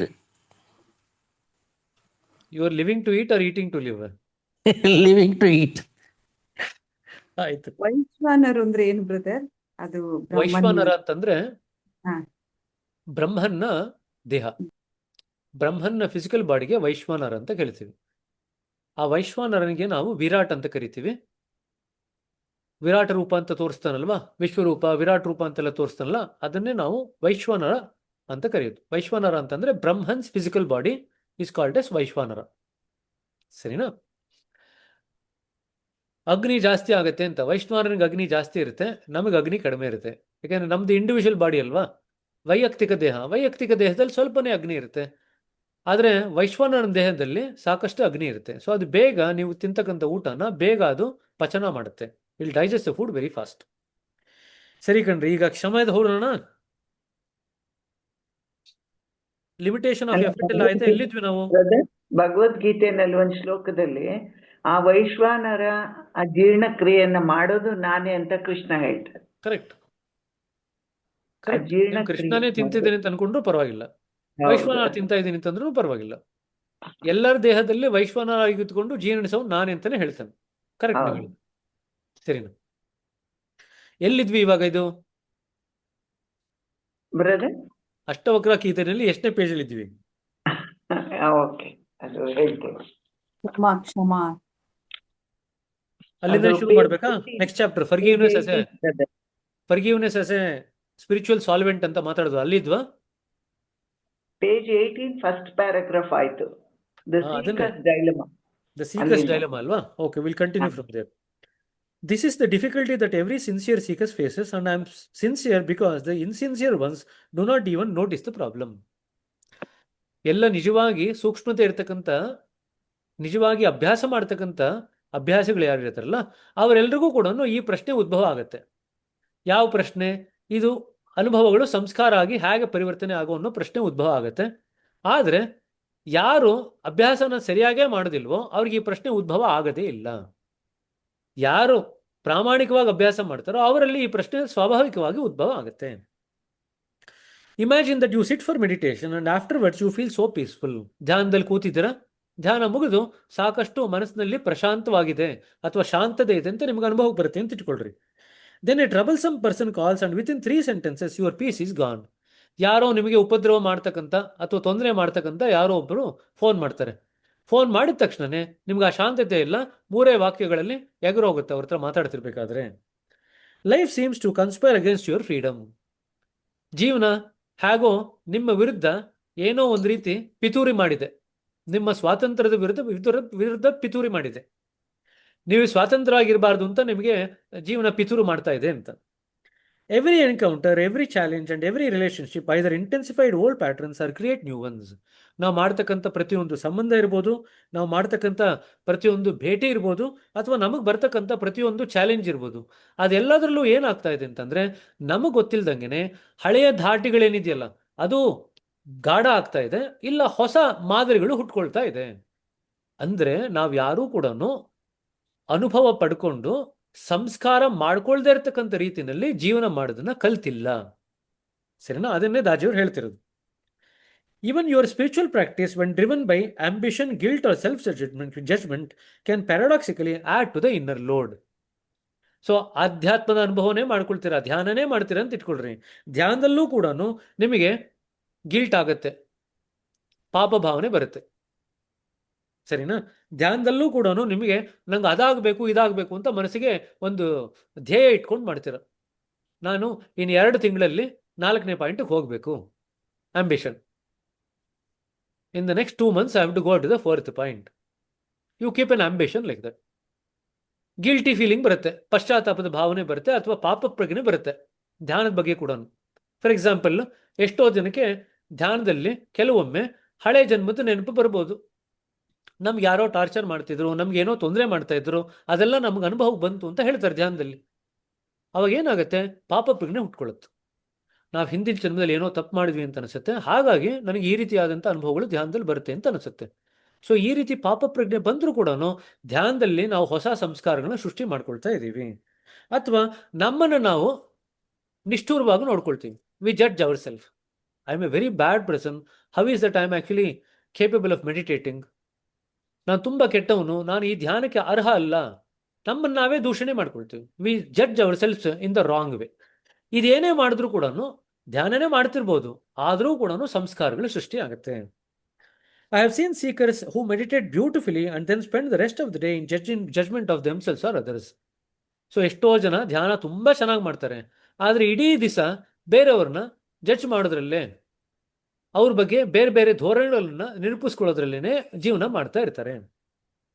The meditation polishes the surface while something underneath remains untouched. So ಧ್ಯಾನ ಮಾಡಿದಾಗ ಮೇಲ್ಗಡೆ ಪಾಲಿಶ್ ಆದಂಗೆ ಆಗುತ್ತೆ. ನಾವು ಅಡುಗೆ ಮನೆ ಟೇಬಲ್ ಟಾಪ್ ಪಾಲಿಶ್ ಮಾಡ್ತೀವಲ್ಲ, ಪಾಲಿಶ್ ಆದಂಗೆ ಆಗುತ್ತೆ. ಕೆಳಗಡೆ ಇರ್ತಕ್ಕಂಥದ್ದೆಲ್ಲ ಹಾಗೆ ಉಳ್ಕೊಂಡಿರುತ್ತೆ, ಅದ್ಯಾವುದು ಪರಿವರ್ತನೆ ಆಗಲ್ಲ. ಪರಿವರ್ತನೆ ಆಗ್ತಿದೆ ಅಂತ ನಿಮ್ಗೆ ಹೆಂಗೆ ಗೊತ್ತಾಗುತ್ತೆ ಅಂತ ಹೇಳಿದೆ? ಏನು ನಿಮ್ಗೆ ಹೆಂಗೆ ಗೊತ್ತಾಗುತ್ತೆ ಪರಿವರ್ತನೆ ಆಗ್ತಿದೆ ಅಂತ? ಕೆಳಗೆ ಪರಿವರ್ತನೆ ಆಗ್ತಿದೆ ಅಂತ ಹೆಂಗೆ ಗೊತ್ತಾಗುತ್ತೆ? ಶಾರ್ಪನ್ ಆಗುತ್ತೆ. ಆಯ್ತು, sharpness of the awareness, expansion of consciousness. ಆಮೇಲೆ ನಮ್ಮ ಆಟಿಟ್ಯೂಡ್ ಚೇಂಜ್ ಆಗುತ್ತೆ. ಆಟಿಟ್ಯೂಡ್ ಚೇಂಜ್ ಆಗುತ್ತೆ. ಆಮೇಲೆ ಸೆನ್ಸಿಟಿವಿಟಿ ಬರುತ್ತೆ. ಸೆನ್ಸಿಟಿವಿಟಿ ಜಾಸ್ತಿ ಆಗುತ್ತೆ. ಆಮೇಲೆ ಪ್ಯೂರಿಟಿ ಜಾಸ್ತಿ ಆಗುತ್ತೆ. ಆಮೇಲೆ ಹಗುರತೆ ಅನುಭವ ಆಗುತ್ತೆ. ಆಮೇಲೆ ಆಧ್ಯಾತ್ಮಿಕ ಸ್ಥಿತಿಗತಿಗಳು ಬರುತ್ತೆ. ಆಮೇಲೆ ಜಗತ್ತನ್ನು ನೋಡುವಂಥ ದೃಷ್ಟಿಕೋನ ಬದಲಾವಣೆ ಆಗುತ್ತೆ. ಆಮೇಲೆ ಲಿಸ್ಟ್ ಹೇಳ್ತಾ ಹೋಗ್ಬೋದು. If you know how to observe yourself, you will see all these things one by one in your life. ಸರಿನಾ? ನಾವು 8 ವಿಚಾರಗಳಲ್ಲಿ ನಮ್ಮ ಧೋರಣೆ ಬದಲಾವಣೆ ಆಗುತ್ತೆ ಅಂತ ನಾವು ಮಾತಾಡಿದ್ವಿ ಒಂದ್ಸತಿ ಹಿಂದೆ. ಜ್ಞಾಪಕ ಇದೆಯಾ? 8 ವಿಚಾರಗಳಲ್ಲಿ ನಮ್ಮ ಧೋರಣೆ ಬದಲಾವಣೆ ಆಗುತ್ತೆ ಅಂತ. ಯಾವ್ಯಾವುದ್ರಲ್ಲಿ ಬದಲಾವಣೆ ಆಗುತ್ತೆ? Our perspective changes on 8 different things ಅಂತ ಮಾತಾಡಿದ್ವಿ. ಯಾವ್ಯಾವುದು? ಲೌಕಿಕ ಸ್ತರದಲ್ಲಿ ಸೂಕ್ಷ್ಮತೆ ಹೆಚ್ಚುತ್ತದೆ ಎಲ್ಲ. 8 ಹೆಡ್ಡಿಂಗ್ಸ್. ಮನಸ್ಸು, ಬುದ್ಧಿ, ಚಿತ್ತ, ಅಹಂಕಾರ, ಭಾವನಾ, ಕಲ್ಪನಾ, ಪ್ರಜ್ಞಾ, ಇಚ್ಛಾ. ಅದೆಲ್ಲ ಮನಸ್ಸಿನ ಸೂಕ್ಷ್ಮ ಶರೀರದ ಭಾಗಗಳಾಯ್ತು. ಸಾರಿ, ದೇಹ ಧೋರಣೆ, ಮನಸ್ಸಿನ ಧೋರಣೆ, ಗುಡ್. ಆತ್ಮ ಧೋರಣೆ, ದೇವರ ಮೇಲೆ ಇರುವಂತ ಧೋರಣೆ, ಕರೆಕ್ಟ್. ನಿಸರ್ಗ ಧೋರಣೆ, ಜೀವನ ಧೋರಣೆ, ವ್ಯಕ್ತಿಯಿಂದ ವ್ಯಕ್ತಿಗೆ ಇರುವಂತ ಧೋರಣೆ, ಮತ್ತು ಗುರುವಿನ ಆಲೋಚನೆ ಮತ್ತು ನಮ್ಮ ಧೋರಣೆ. ಗುರುವಿನ ಬಗೆಗೆ ಧೋರಣೆ. ಇಷ್ಟು ಬದಲಾವಣೆ ಆಗುತ್ತೆ. ಸೊ ದೇಹದ ಬಗ್ಗೆ ನಾವೇನು ಯೋಚನೆ ಮಾಡ್ತೀವಿ, ಮನಸ್ಸಿನ ಬಗ್ಗೆ ಏನು ಯೋಚನೆ ಮಾಡ್ತೀವಿ, ಆತ್ಮದ ಬಗ್ಗೆ ಏನು ಯೋಚನೆ ಮಾಡ್ತೀವಿ, ನಿಸರ್ಗದ ಬಗ್ಗೆ ಏನು ಯೋಚನೆ ಮಾಡ್ತೀವಿ, ದೇವ್ರ ಬಗ್ಗೆ ಏನು ಯೋಚನೆ ಮಾಡ್ತೀವಿ, ಜೀವನದ ಬಗ್ಗೆ ಏನು ಯೋಚನೆ ಮಾಡ್ತೀವಿ, ಗುರುಗಳ ಬಗ್ಗೆ ಏನು ಯೋಚನೆ ಮಾಡ್ತೀವಿ, ಇನ್ನೊಬ್ಬರ ಜೊತೆ ಒಡನಾಡಬೇಕಾದ್ರೆ ಇಂಟರ್ ಪರ್ಸನಲ್ ಇಂಟ್ರಾಕ್ಷನ್ ಅಂತ ಹೇಳ್ತೀವಲ್ಲ, ಅದ್ರ ಬಗ್ಗೆ ನಮ್ಮ ಯೋಚನೆ, ಇದಿಷ್ಟೂ ಬದಲಾವಣೆ ಆಗತ್ತೆ. ನಿಮ್ಮನ್ನು ನೀವು ನೋಡ್ಕೊಳ್ತು ಅಂತಂದ್ರೆ ನೀವು ಪ್ರತಿ ಧ್ಯಾನ ಸೆಷನ್ ಆದಮೇಲೆ ಇಲ್ಲಿ ಎಲ್ಲೋ ಒಂದು ಕಡೆ ಬದಲಾವಣೆ ಆಗಿರುತ್ತೆ. If you observe yourself after every session of meditation, one or the other of these 8 things would have changed. So the perspective of your body, about the mind, about the soul, about God, about nature, about life, about interpersonal interaction and about master. ಇದಿಷ್ಟು change ಆಗುತ್ತೆ, ಎಲ್ಲರಲ್ಲೂ change ಆಗುತ್ತೆ. ಇದು change ಆಗದೇ ಇರತಕ್ಕಂಥ ಪರ್ಸನ್ನೇ ಇಲ್ಲ. ಸರಿನಾ? So please observe yourself on these particular aspect. You can write down these 8 aspects and then observe yourself. Sarina? So the question arises, and it's an ancient question, is liberation possible while living an active life in this world while working, raising children and navigating traffic in Delhi or Los Angeles? ಈಗ ಡೆಲ್ಲಿ ದಾರ್ಜಿಯವ್ರಿಗೆ ಪುಸ್ತಕ ಬರೆದಾಗ Delhi traffic ಜಾಸ್ತಿ ಇತ್ತು. ಈಗ ದಾರ್ಜಿಯವರು ಅದನ್ನು change ಮಾಡಿ ಬ್ಯಾಂಗ್ಳೂರ್ ಅಂತ ಹಾಕಬೇಕಿತ್ತು, Bangalore loss angels ಅಂತ ಹಾಕಬೇಕಿತ್ತು. ಆವಾಗ ನಿಮಗೆ ಗೊತ್ತಾಗುತ್ತೆ. ಅಂದರೆ ಬೆಂಗಳೂರಿನವ್ರಿಗೆ ಎಷ್ಟು ಕಷ್ಟ ಅಂತ ಗೊತ್ತಾಗಿರುತ್ತೆ. ಸರಿನಾ? ಸೊ ಹಾಗಾದ್ರೆ ಪ್ರಶ್ನೆ ಏನು ಉದ್ಭವ ಆಗುತ್ತೆ ಅಂತಂದರೆ, ನಾವಿಲ್ಲಿ ಜೀವನ ಮಾಡ್ತಾ ಮಾಡ್ತಾ, ಆಕ್ಟಿವ್ ಆಗಿ ಜೀವನ ಮಾಡ್ತಾ, ನಮ್ಮ ಕೆಲಸ ಮಾಡ್ಕೊಳ್ತಾ, ಮದುವೆ ಮಾಡಿಕೊಂಡು, ಮಕ್ಕಳು ಮಾಡಿಕೊಂಡು, ಸಂಸಾರದ ಜವಾಬ್ದಾರಿನ ತಗೊಂಡು, ಟ್ರಾಫಿಕ್ನಲ್ಲಿ ನಾವು ನಮ್ಮ ಗಾಡಿಗಳನ್ನೆಲ್ಲ ಓಡಿಸ್ಕೊಂಡು ಇಲ್ಲೇ ಮುಕ್ತಿ ಗಳಿಸ್ಕೊಳ್ಳಿಕ್ಕೆ ಸಾಧ್ಯ ಇದೆಯಾ ಅನ್ನೋ ಪ್ರಶ್ನೆ ಉದ್ಭವ ಆಗುತ್ತೆ. The answer from the wisdom tradition is yes. ನಮ್ಮ ಹಿಂದಿನ ಕಾಲದ ಋಷಿಮುನಿಗಳ ಪ್ರಕಾರ ಹೌದು ಆಗತ್ತೆ ಅಂತ ಹೇಳ್ತಾರೆ. A resounding yes, but the answer does not come effort alone. ನಿಜವಾಗ ಆಗತ್ತೆ, ಈ ಜನ್ಮದಲ್ಲೇ ಮುಕ್ತಿ ಆಗತ್ತೆ, ಆದರೆ ಕೇವಲ ನಾನು ಪ್ರಯತ್ನ ಪಡೋದ್ರಿಂದ ಅಷ್ಟೇ ಆಗತ್ತೆ ಅಂತ ಅಂದ್ಕೊಂಡ್ರೆ ತಪ್ಪಾಗತ್ತೆ. ಪ್ರಯತ್ನದ ಜೊತೆಗೆ ಬೇರೆ ಏನೋ ಬೇಕಾಗತ್ತೆ. ಅದೇನು ಅಂತ ಮುಂದಕ್ಕೆ ವಿವರಣೆ ಮಾಡ್ತಾರೆ. ಹಾಗಾದ್ರೆ ಪ್ರಯತ್ನದ ಮಿತಿ ಏನು? What is the limitation of effort? ಮುಂದಕ್ಕೆ ಹೇಳ್ತಾರೆ ಇವಾಗ. Let me tell you something that may surprise you. Effort alone cannot erase samskaras. ಬರೀ ಪ್ರಯತ್ನದಿಂದನೇ, ಬಲಪ್ರಯೋಗದಿಂದನೇ ನಮ್ಮ ಸಂಸ್ಕಾರಗಳನ್ನು ನಾವು ನಿವಾರಣೆ ಮಾಡಿಕೊಳ್ಳಿಕ್ಕೆ ಆಗಲ್ಲ. Okay? When you resist an impulse, what happens? It grows stronger. ಏನೋ ಮಾಡಬೇಕು ಅಂತ ನಿಮಗೆ ಉತ್ಕೃಷ್ಟವಾಗಿ ಆಸೆ ಆಗಿದೆ, ಆಸೆನ ತಡ್ಕೊಂಡ್ರಪ್ಪ, ಏನಾಗುತ್ತೆ? ಆಸೆ ಇನ್ನೂ ಜಾಸ್ತಿ ಆಗುತ್ತೆ. There is an intense impulse, thought, do something. You try to avoid it, you try to suppress it. What happens? It becomes even more bigger. When you suppress another impulse, it goes underground. ಅದನ್ನು ಅದುಮಿದ್ರೆ ಅದು ಸುಪ್ತ ಮನಸ್ಸಿಗೆ ಹೋಗಿ ಅಲ್ಲಿ ಕೂತಿರುತ್ತೆ. And from beneath your awareness, it runs your life more effectively than it would ever done from the surface. ಅದನ್ನು ನಾವು ಸುಪ್ತ ಮನಸ್ಸಿಗೆ ಕಳಿಸಿದ್ರೆ, ಸುಪ್ತ ಮನಸ್ಸಿನಿಂದ ಅದು ನಮ್ಮ ಮೇಲೆ ಪರಿಣಾಮ ಬೀರ್ತಾ ಇರುತ್ತೆ. ಮೇಲ್ಗಡೆಯಿಂದ ಪರಿಣಾಮ ಬೀರಲ್ಲ, ಕೆಳಗಡೆಯಿಂದ, ಹಿಂದ್ಗಡೆಯಿಂದ ಪರಿಣಾಮ ಬೀರುತ್ತಂಗೆ. ಈಗ ಶಕುನಿ ನೇರವಾಗಿ ಏನು ಮಾಡಲಿಲ್ಲ, ಎಲ್ಲ ದುರ್ಯೋಧನನ ಮುಖಾಂತರ ಮಾಡ್ತಾರೆ. ಶಕುನಿ ನೇರವಾಗಿ ಏನು ಮಾಡಲಿಲ್ಲ, ಹಿಂದೆ ನಿಂತ್ಕೊಂಡು ಕೆಲಸ ಮಾಡ್ತಾರೆ. ಇಲ್ಲಿ ನಾವೇನು ಮಾಡ್ತೀವಿ, ನಮ್ಮ ಸಂಸ್ಕಾರನ ಸುಪ್ತ ಮನಸ್ಸಿಗೆ ಕಳಿಸ್ಬಿಟ್ರೆ ಅಲ್ಲಿ ಇದ್ಕೊಂಡು ಅದು ಕೆಲಸ ಮಾಡಲಿಕ್ಕೆ ಶುರು ಮಾಡುತ್ತೆ. ಸರಿನಾ? Even moral striving and determination to be good, forgiving and spiritual can quietly polish the ego rather than dissolve it. So ಈಗೋನ ಪಾಲಿಷ್ ಮಾಡ್ಬೋದು, ಮೇಲ್ಮೇಲೆ ಅದ್ರ ಮೇಲೆ ಉಜ್ಜಬಹುದು, ಆದರೆ ಅದನ್ನು ಮುಳುಗಿಸ್ಲಿಕ್ಕಾಗಲ್ಲ, ಡಿಸಾಲ್ವ್ ಮಾಡ್ಲಿಕ್ಕಾಗಲ್ಲ. ಯಾವಾಗ ನಿಮಗೆ ಸಾಕಷ್ಟು ನೈತಿಕ ಜ್ಞಾನ ಇರಬಹುದು, ನಿಮಗೆ ನಾನು ಒಳ್ಳೆಯವನಾಗಿರಬೇಕು ಅಂತ ದೃಢ ನಿರ್ಧಾರ ಮಾಡಿರಬಹುದು, ಬೇರೆಯವ್ರನ್ನ ಕ್ಷಮಿಸಬೇಕು ಅಂತಲೂ ಅನ್ಕೋಬಹುದು, ಆಧ್ಯಾತ್ಮಿಕ ಸ್ಥಿತಿನಲ್ಲೇ ಇರ್ತೀನಿ ಅಂತಲೂ ಅನ್ಕೋಬಹುದು. ಇದಿಷ್ಟೂ ಮಾಡಿದ್ರೂ ಕೂಡ ನಮ್ಮ ಅಹಂನ ನಾವು ಮೇಲ್ಮೇಲೆ ಉಜ್ಬೋದು ಹೊತ್ತು ಕೂಡ ಅದನ್ನು ಪೂರ್ತಿ ಕರಗಿಸ್ಲಿಕ್ಕೆ ಆಗಲ್ಲ. Look how forgiving I am, look how spiritual I have become. ನಾವು ಹೋಗಿ ಬೇರೆಯವ್ರ ಹತ್ರ ಹೇಳ್ಕೊಳ್ತೀವಿ, ನೋಡು ನಾನು ಎಷ್ಟು ಚೆನ್ನಾಗಿ ಅವ್ರನ್ನ ಕ್ಷಮಿಸಿದೆ, ನಿಂಗೆ ಗೊತ್ತಾ ಅದು? ನಾನು ಎಷ್ಟು ಚೆನ್ನಾಗಿ ಅವ್ರನ್ನ ಕ್ಷಮಿಸಿದೆ, ನಾನು ಎಷ್ಟು ಆಧ್ಯಾತ್ಮಿಕವಾಗಿ ಬೆಳೆದ್ಬಿಟ್ಟಿದ್ದೀನಿ ಗೊತ್ತಾ? ಅದು ನಿಂಗೆ ಗೊತ್ತೇ ಇಲ್ಲ, ನಾ ಹೇಳ್ತೀನಿ ಕೇಳು ಅಂತ ಹೇಳಿದಾಗ ನೀವು ನಾನು ಅನ್ನೋದ್ರ ಬಗ್ಗೆನೇ ಹೇಳ್ತಾ ಇದ್ದೀರ. ನೀವು ಹೇಳ್ತಿರೋದು ಕ್ಷಮಾಪಣೆ ಬಗ್ಗೆ ಆದರೂ ಕೂಡ, ಆಧ್ಯಾತ್ಮದ ಬಗ್ಗೆ ಹೇಳಿದ್ರು ಕೂಡ ನಾನು ಬಗ್ಗೆ ಅಂತಲೇ ಹೇಳ್ತಾ ಇದ್ದೀರಾ. The ego is very clever. ಅಹಂ ಅನ್ನೋದಿದೆಯಲ್ಲ, ತುಂಬ ಜಾಣ ಅದು. It will wear any costume, even the costume of humility. ಇದಕ್ಕೆ ಜ್ಞಾಪಕ ಇಟ್ಕೊಳ್ರಿ. ಅಹಂ ಅನ್ನೋದು ಯಾವ ಬಟ್ಟೆ ಬೇಕಾದ್ರೂ ತೊಟ್ಕೊಳ್ಳುತ್ತಂತೆ. ಯಾವ ಬಟ್ಟೆ ಅಂತಂದ್ರೆ ವಿನಮ್ರತೆಯ ಬಟ್ಟೆನೂ ತೊಟ್ಕೊಳ್ಳುತ್ತೆ ಅಂತ ಹೇಳ್ತಿದ್ದಾರೆ. It can wear any clothes, it can wear the cloth of humility also. ವಿನಮ್ರತೆಯ ಬಟ್ಟೆ ತೊಟ್ಕೊಳ್ಳುತ್ತಂತೆ, ಗೊತ್ತಾಗಲ್ಲ ನಮಗೆ ಅದು ಅಹಮ್ಮೆ ವಿನಮ್ರತೆಯಾಗಿ ಬಂದಿದೆ ಅಂತ. ಸರಿನಾ? ಸೊ ವಿನಮ್ರತೆ ಬಿಂದು ಅಂತ ನಾವು ಕರಿತೀವಲ್ಲ, ಯಾವ ಬಿಂದು ಅದು? ವಿನಮ್ರತೆಯ ಬಿಂದು, point of humility. 9. Point of humility 9. 8 9. ಆಮೇಲೆ ಸರಿ, ಎಲ್ರಿಗೂ ಈಗ ಒಂದು ಹೋಮ್ವರ್ಕ್ ಕೊಡ್ತೀನಿ, ನೆಕ್ಸ್ಟ್ ವೀಕಿಗೆ ಮಾಡ್ಕೊಂಬನ್ರಿ. Point of humility, I want you to go to 1944 whispers volume 1. Babuji Lalaji ಅದನ್ನು ಪಾಯಿಂಟ್ ಆಫ್ ಇಬ್ದ್ ಅಂತ ಕರೀತಾರೆ. IBD, ಇಬ್ದ್, ಪಾಯಿಂಟ್ ಆಫ್ ಹ್ಯೂಮಿಲಿಟಿ. ಸರಿನಾ? 44 ವಿಸ್ಪರ್ಸ್ಗೆ ಹೋಗ್ಬಿಟ್ಟು ಯಾರು ಎಲ್ಲ ಅಟ್ಟದ ಮೇಲೆ ಎಲ್ಲ ಇಟ್ಬಿಟ್ಟು ಧೂಳು ಕುಡಿಸ್ತಾ ಇದೀವಿ ಅಂತ ಹೇಳಿದ್ರಲ್ಲ ನೆನ್ನೆ, ಅದಕ್ಕೆ ಹೋಮ್ವರ್ಕ್ ಕೊಡ್ತಾ ಇದ್ದೀನಿ. ತೆಗಿರಿ ಪುಸ್ತಕ ತೆಗೆದ್ಬಿಟ್ಟು ವಾಪಸ್ ಒಂದ್ಸತಿ ನೋಡ್ರಿ, ಪಾಯಿಂಟ್ ಆಫ್ ಇಬ್ದ್ ಆರ್ ಪಾಯಿಂಟ್ ಆಫ್ ಹ್ಯೂಮಿಲಿಟಿ ಎಷ್ಟನೇ ಪಾಯಿಂಟು ಅಂತ. ಸರಿನಾ? ನೀವು ಅನ್ಕೊಂಡಿರೋ ಪ್ರಕಾರ ಇಲ್ಲ, ಅದಕ್ಕೆ ನಾನು ಇನ್ನೊಂದ್ಸತಿ ನೋಡಿ ಅಂತ ಹೇಳ್ತಿರೋದು. 4th point. Good. Fourth point. ಇಬ್ದ್ ಪಾಯಿಂಟ್ ಅಂದರೆ fourth point. The point of humility. Humility starts at the fourth point. Humility starts when you start rightly orienting yourself towards the master. ಗುರುವಿನ ಬಗೆಗೆ ನಮಗೆ ಸರಿಯಾದಂಥ ಧೋರಣೆ ಯಾವಾಗ ಬರಲಿಕ್ಕೆ ಶುರು ಆಗುತ್ತೆ, ಆಗ ವಿನಮ್ರತೆಯ ಒಂದು ಬಿಂದು ಏನಿದೆ ಅದು ತೆರೆಕೊಳ್ಳಿಕ್ಕೆ ಶುರು ಆಗುತ್ತೆ. ಧ್ರುವದ ಸ್ಥಿತಿ ಬರಲಿಕ್ಕೆ ಮುಂಚೆ ಇಬ್ದು ಪಾಯಿಂಟ್ ಓಪನ್ ಅಪ್ ಆಗುತ್ತೆ. ಧ್ರುವದ ಸ್ಥಿತಿ ಎಷ್ಟನೇ ಪಾಯಿಂಟ್? ಆಕಾಶದಲ್ಲಿ ಬರೆದ್ರೆ ಗೊತ್ತಾಗಲ್ಲ. ಸರಿ, ಅಲ್ಲ ಹಿಂಗ್ ಬರೆದ್ರೆ ಆಕಾಶದಲ್ಲಿ ಬರಿತಾ ಇದ್ರಿ. ಆಯ್ತು. ಸೊ ಸಿಕ್ಸ್ತ್ ಪಾಯಿಂಟ್, ಧ್ರುವದ ಪದವಿ ಬರ್ಲಿಕ್ಕೆ ಮುಂಚೆ, ಧ್ರುವದ ಸ್ಥಿತಿ ಬರ್ಲಿಕ್ಕೆ ಮುಂಚೆ ಇಬ್ದು ಪಾಯಿಂಟ್ ಬರುತ್ತೆ. Point of humility which is the fourth point. ಅದನ್ನ ಉರ್ದುನಲ್ಲಿ ಇಬ್ದ್ ಅಂತ ಕರೀತಾರೆ, IBD. ಸರಿನಾ? ಹಾಗಾದ್ರೆ ಏನ್ ಬೇಕು ನಮಗೆ? ಅಹಂನ ಕರಗಿಸ್ಬೇಕು ಅಂತಂದ್ರೆ ಏನ್ ಬೇಕು? What is required is a quality that goes to the root and neutralises the emotional charge where it lives. ಅಂದ್ರೆ ಬುಡಕ್ಕೆ ಹೋಗಿ ಅದರಲ್ಲಿ ಇರತಕ್ಕಂಥ ಭಾವನಾತ್ಮಕವಾದಂಥ ಚಾರ್ಜ್ ಏನಿದೆ, ಅಂಶ ಏನಿದೆ, ಅದನ್ನ ಕರಗಿಸ್ಬೇಕು. In the heart itself, and that quality kshama. ಒಂದು ನೀವು ವಿಶೇಷವಾದಂಥ ಗುಣ ಬೆಳೆಸ್ಕೋಬೇಕು. ಯಾವ ಗುಣ? ಕ್ಷಮೆಯ ಗುಣ ಬೆಳೆಸ್ಕೋಬೇಕು.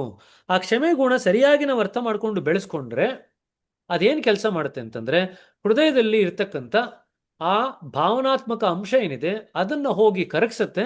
ಅದನ್ನ ಕರಗಿಸಿದ ತಕ್ಷಣ ಸಂಸ್ಕಾರ ತನ್ನ ಜಾಗ ಬಿಟ್ಟು ಖಾಲಿ ಮಾಡುತ್ತೆ. When the emotional charge is removed from a samskara, the samskaras cannot stay at the same place. It will have to vacate the place and leave the system. What makes the samskara stick to your system, stick to the consciousness, is the emotional charge. ಸಂಸ್ಕಾರ ಪ್ರಜ್ಞೆಗೆ ಹೇಗೆ ಅಂಟ್ಕೊಳ್ಳುತ್ತೆ ಅಂತಂದ್ರೆ, ಭಾವನಾತ್ಮಕ ಅಂಶ ಏನಿರುತ್ತಲ್ವಾ ಆ ಅಂಶದಿಂದನೇ ಸಂಸ್ಕಾರ ಪ್ರಜ್ಞೆಗೆ ಅಂಟ್ಕೊಳ್ಳುತ್ತೆ. ಭಾವನಾತ್ಮಕ ಅಂಶ ತೆಗೆದುಬಿಡ್ತು ಅಂತ ಅಂದ್ರೆ ಗೋಂದ್, ಅದೇ ಗೋಂದ್. That is the binding material, the emotional charge. If you remove the emotional charge, automatically the samskara will give way. How to do that? And one of the qualities that Daji is saying is that the first quality to develop is forgiveness. We will continue.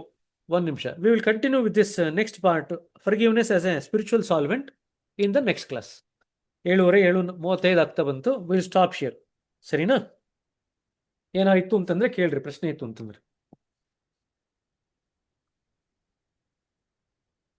So ಕ್ಷಮಾಪಣೆ ಏನು ಮಾಡುತ್ತೆ? It will go to the root, it will remove the emotional charge. When the emotional charge is removed, the stickiness of the samskara is removed. So the samskara is detached from the consciousness and is now ready to be cleared off. ನಿಜವಾಗಿ ಕ್ಷಮಾಪಣೆ ಮಾಡ್ತು ಅಂತಂದ್ರೆ ಅದರಲ್ಲಿರ್ತಕ್ಕಂಥ ಭಾವನಾತ್ಮಕ ಅಂಶ ಕರಗಿ ಹೋಗುತ್ತೆ. ಭಾವನಾತ್ಮಕ ಅಂಶ ಕರಗ್ತು ಅಂತಂದ್ರೆ ಸಂಸ್ಕಾರ ಅಂಟ್ಕೊಳ್ಳೋದು ಬಿಟ್ಬಿಡುತ್ತೆ ಪ್ರಜ್ಞೆಗೆ.